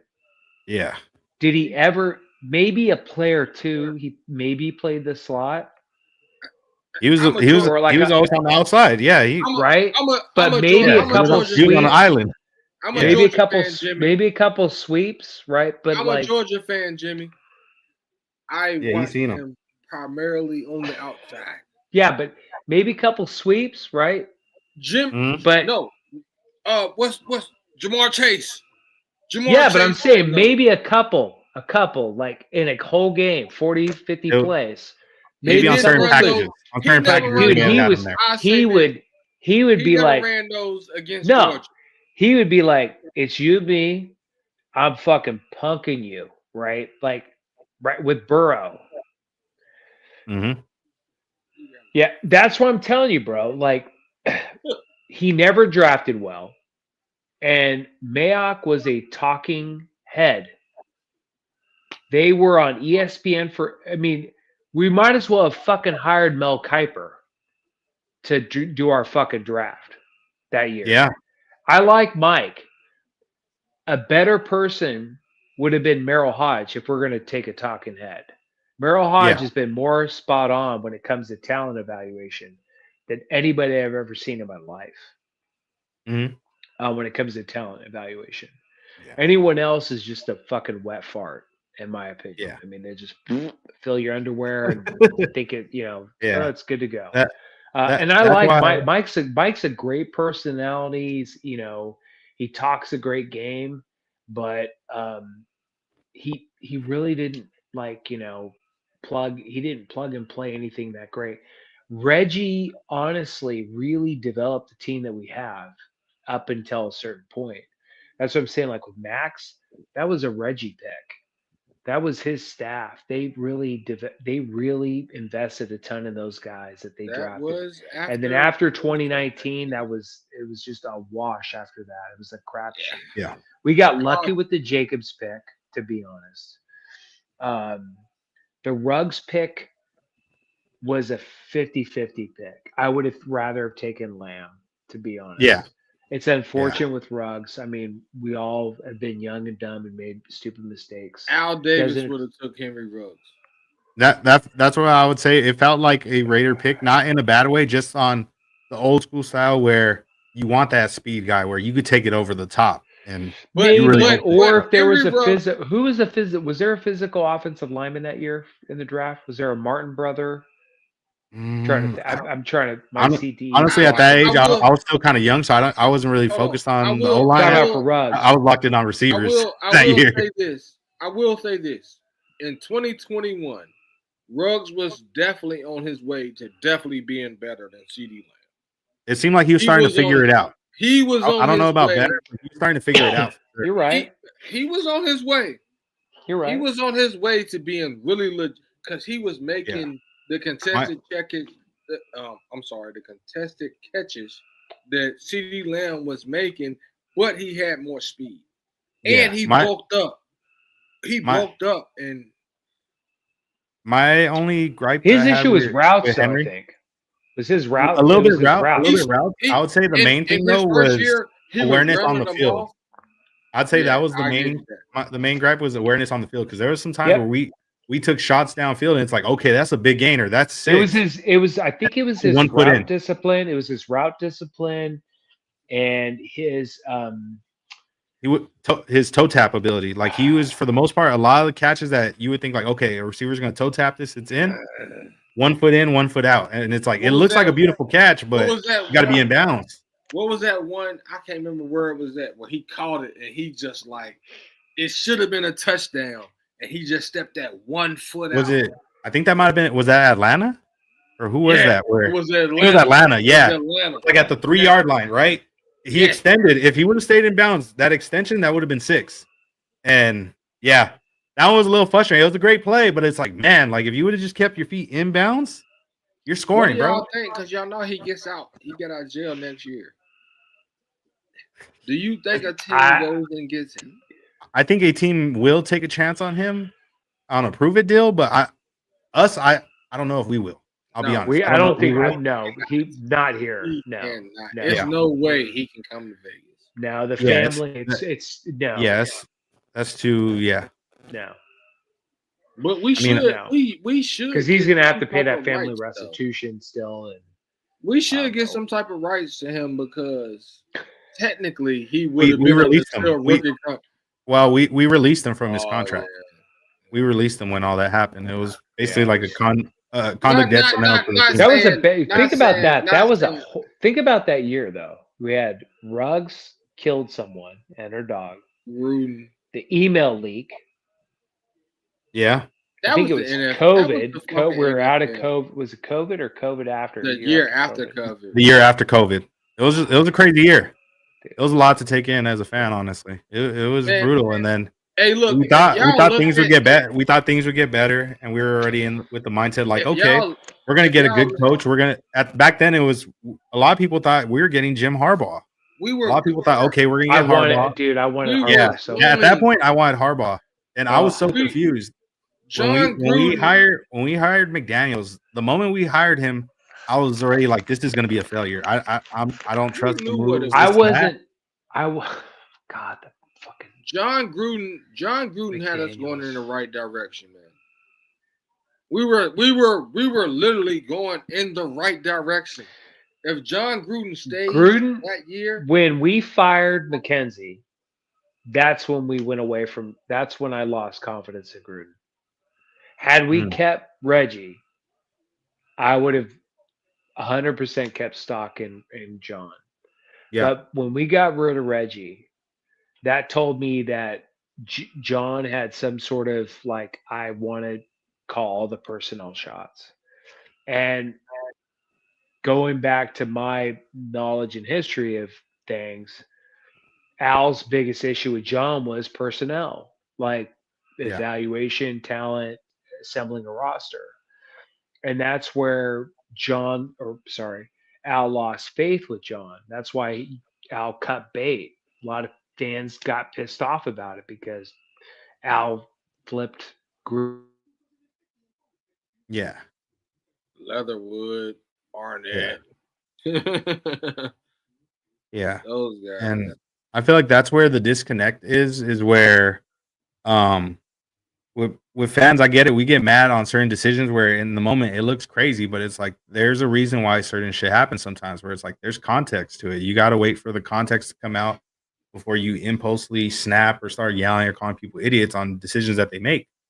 You got to really see how it panned out. Like a lot of people at first with the Devontae Adams situation, if you just look at it as, oh, they didn't get him a quarterback, I understand completely how it looked bad. But once like the story started coming out, like in the reporters and beat writers started saying what really went down behind the scenes, that's when people started looking at him a lot differently, and people were giving the side eye, like, wow, bro, like for being somebody that grew up a Raider fan, so you went out like a sucker, bro.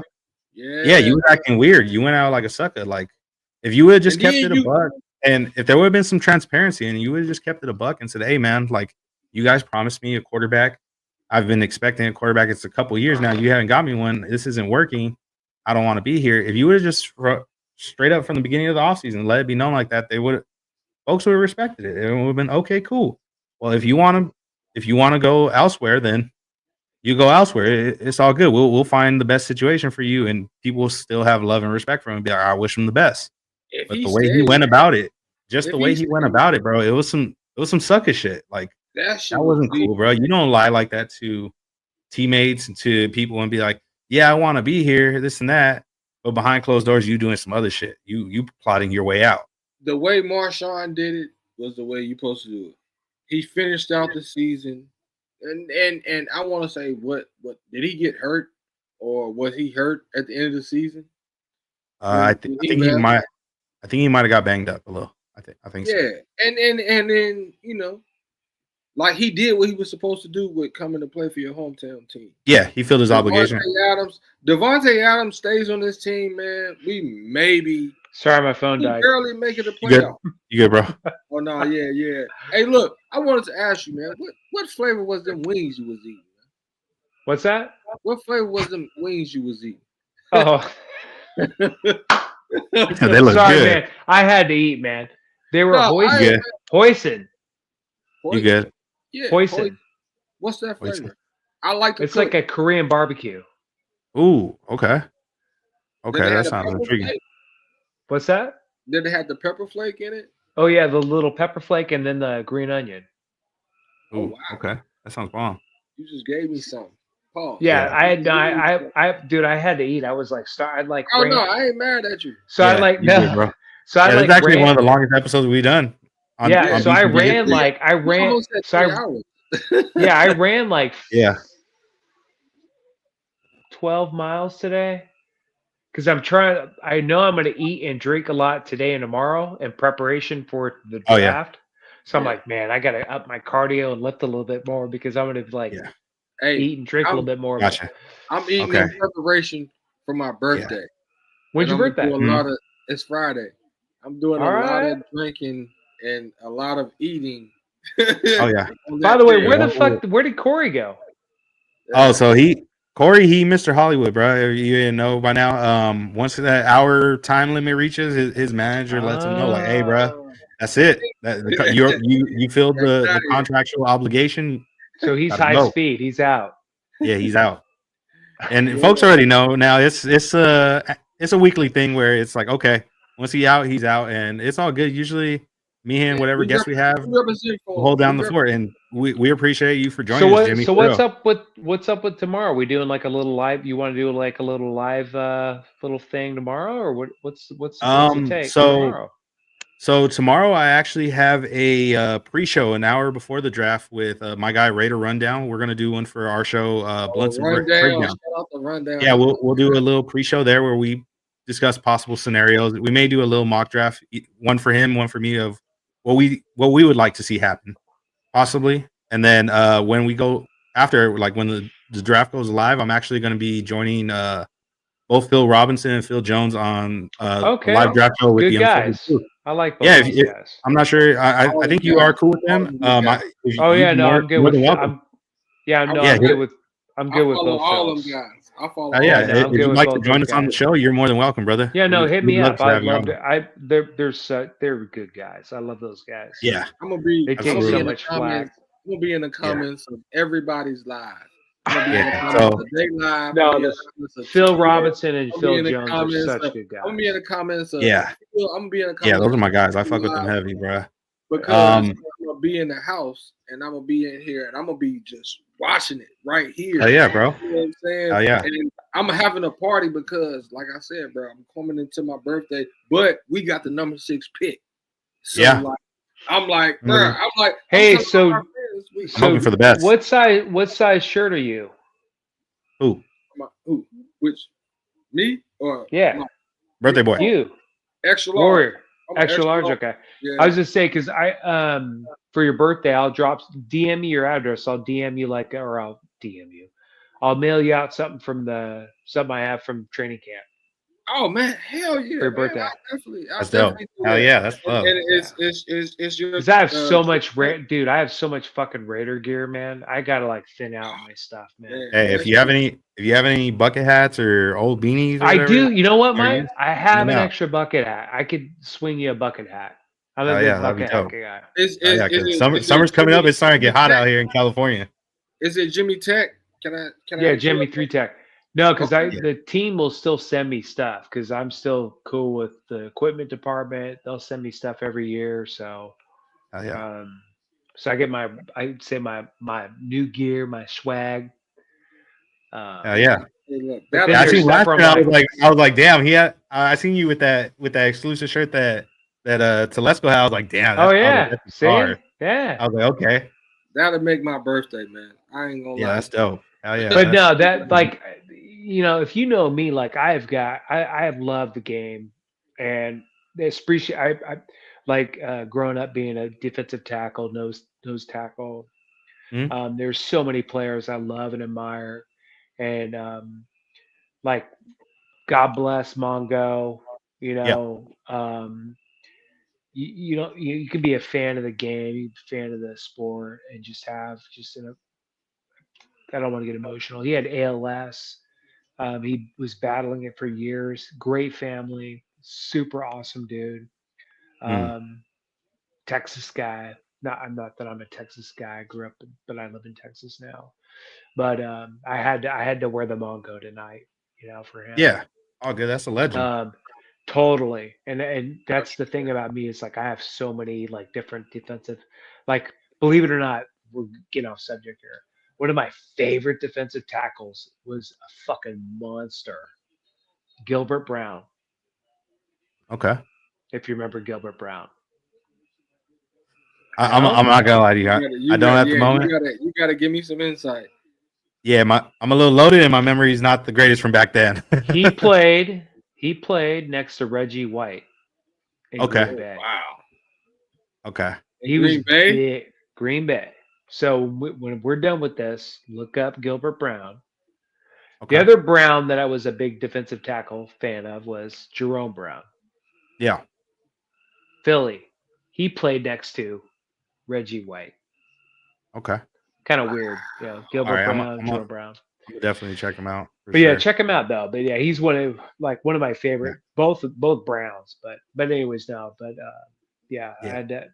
When I got the news from the family tonight, before they announced it with him, because I was actually talking to his sister for the last few months with Mongo's sister, and it was a blessing he got inducted, so that was pretty cool. But it's weird,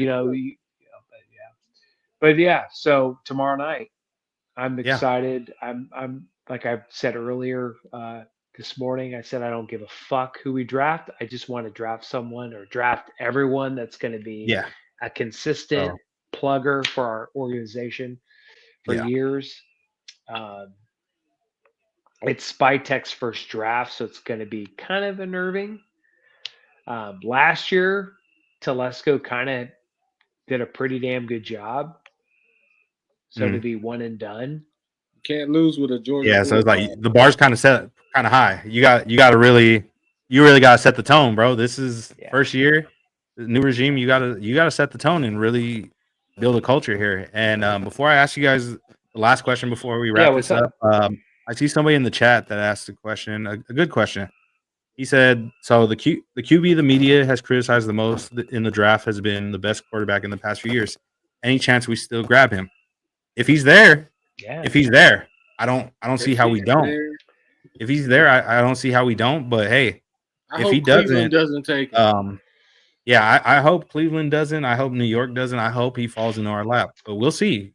Because even though He it's doesn't possible he make could it go there, past. there's some generational guys. Abdul Carter, Travis Hunter, those are some generational guys they're hard to pass up too. So I get where they're in a position where they have a lot of picks. They could trade up, or if they fall to them at the top of the draft, they're in a good situation. But Well, that's see. where like had Cleveland moved on with Miles Garrett and Yeah.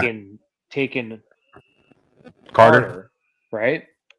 yeah, You could see things. So like people have like New England taking Chinty, but they have Stevenson. yeah. So there's like lots of these like How does it make sense? Yeah, you could see it. So like New York, I could maybe see taking Genty, but I could also see him taking Hunter or Carter.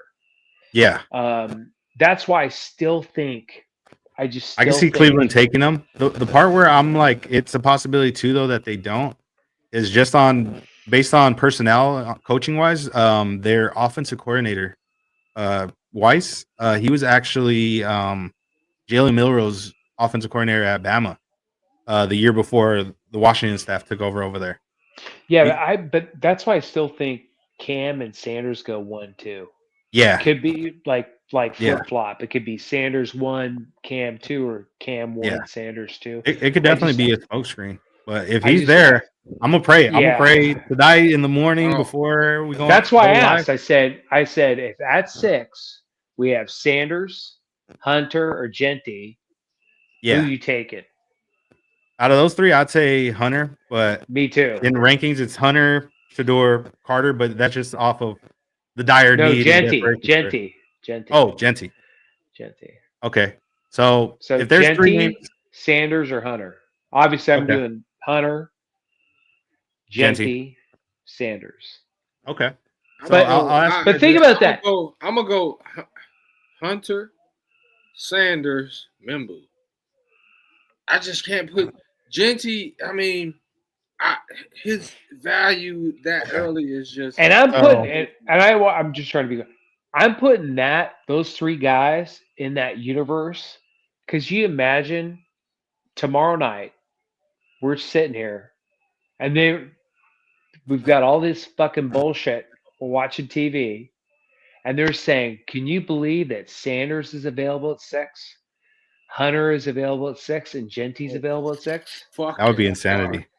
Who you picking? Roto Rooter is going to be on fucking people. People are going to be shitting bricks, clogging toilets tomorrow night. Who are you picking in that situation? Dude, that's what I'm saying. Like, it's a tough one. Honestly, to be honest, you can't go wrong. You can't exactly. You can't. I'm going Hunter.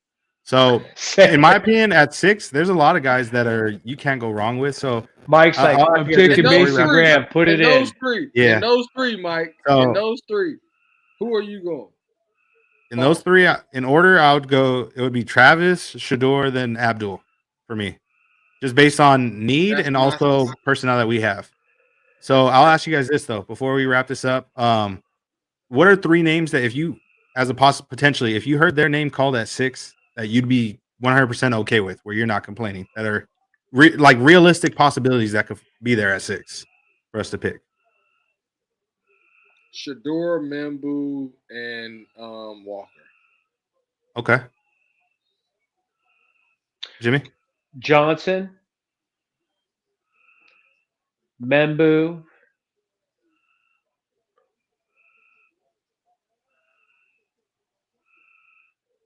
and oh God, I'm bad at names. Who's the kid? He's a defensive back from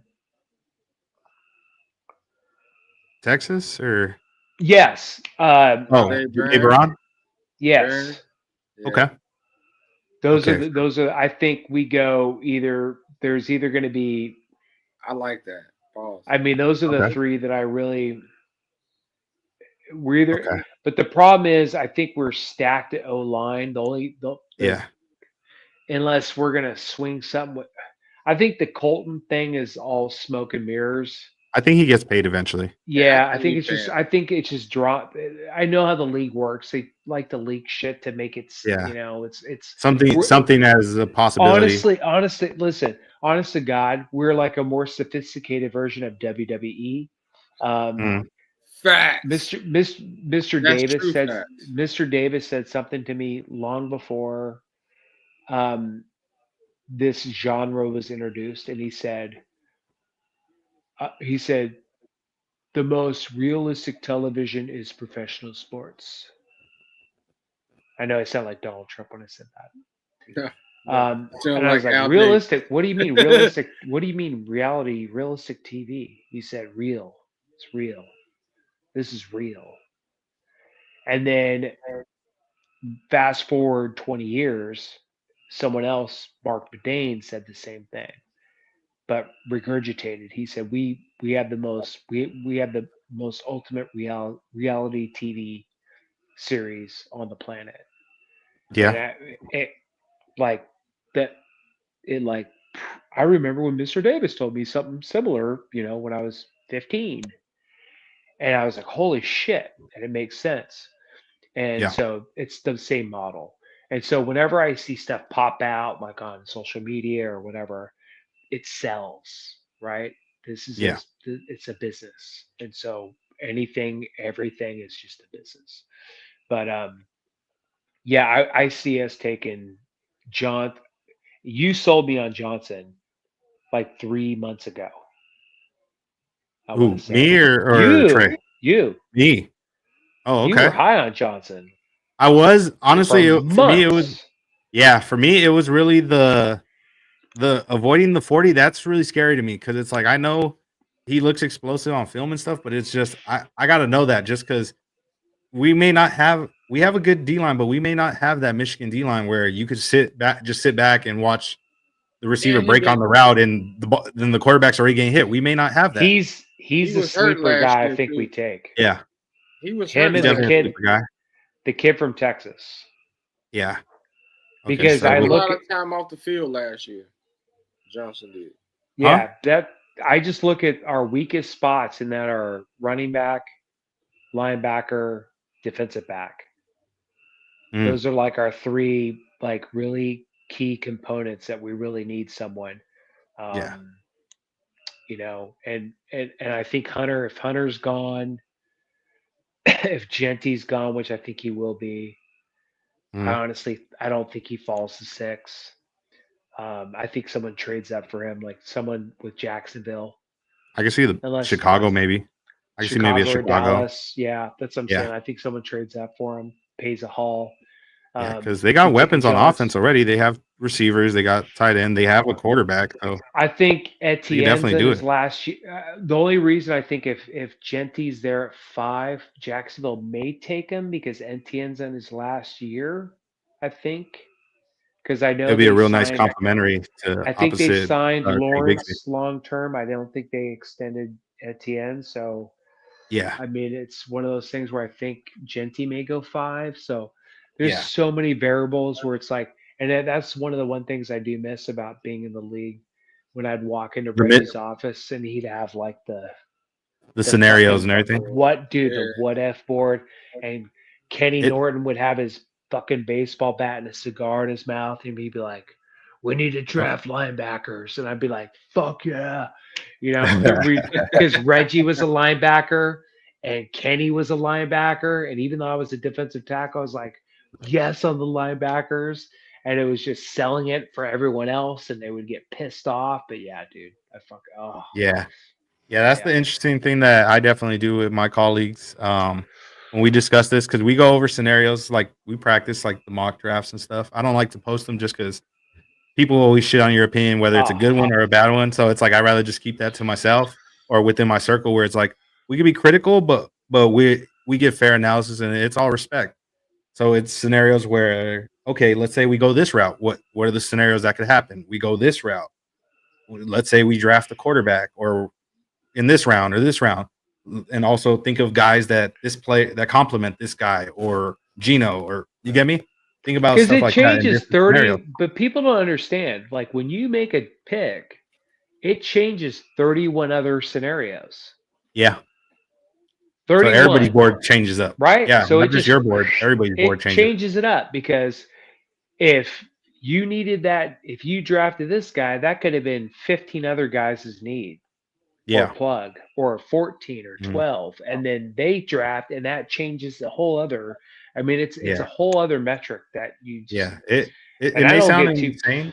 It may sound insane, but it's really like you're playing a ginormous game of chess against Totally. 31 other opponents. It's all at once. It's a 31, basically a 32 man battle royale, but you're playing chess, trying to figure out the pieces and how to make the puzzle make sense and how to basically reach that checkmate at the end of the day, which could be a Super Bowl. That's the whole draft bit board of the whole situation. Yeah. There's a That's big why, chess like, a game. lot of the media and stuff, like, I know a lot of people stress out about what the media says and stuff, but a lot of it be bullshit and cap, and it's just smoke screens where people are just trying to put an Move- illusion out there, like, okay, they're gonna go this way, they're gonna go that way, just so that They're trying to while move everybody's focused players on up over and here, down, they're gonna up and sneak down the over here draft board. and be sneaky and get that guy. Like, that's how And it should go. what sucks is, this is the shitty part, is 30 years ago, before social media, if you had a reporter published something like this, they would have either been confronted by the player or agent Mhm. or banned from the facility.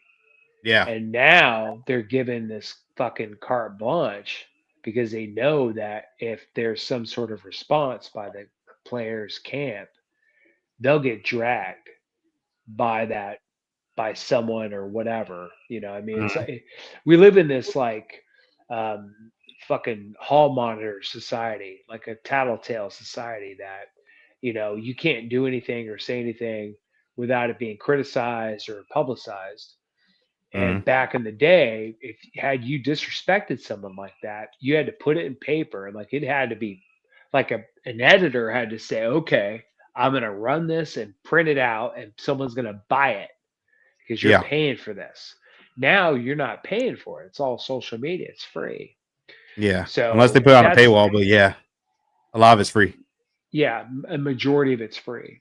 Yeah, and Or it's so much free stuff that they now. put that little clip to get you to buy it. And Yeah. that's the point where it's like, the media has lost a lot of respect with me because they don't want, for one, write anything that's legitimate, Yeah.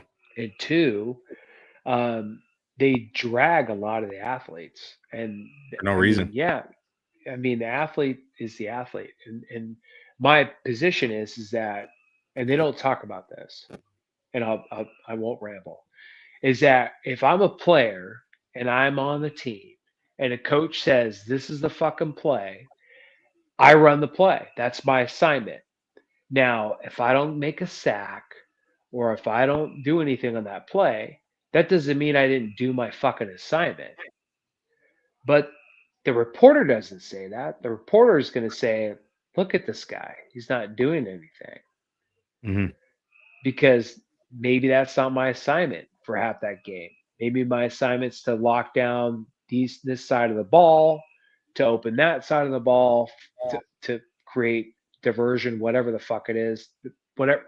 Yeah. Regardless, the point is that that's the bullshit side of the sport that a lot of these guys take flack for. That a lot of these no brain jock sniffers that are typing shit up don't really seem to grasp or realize. That's the only thing that really pisses me off.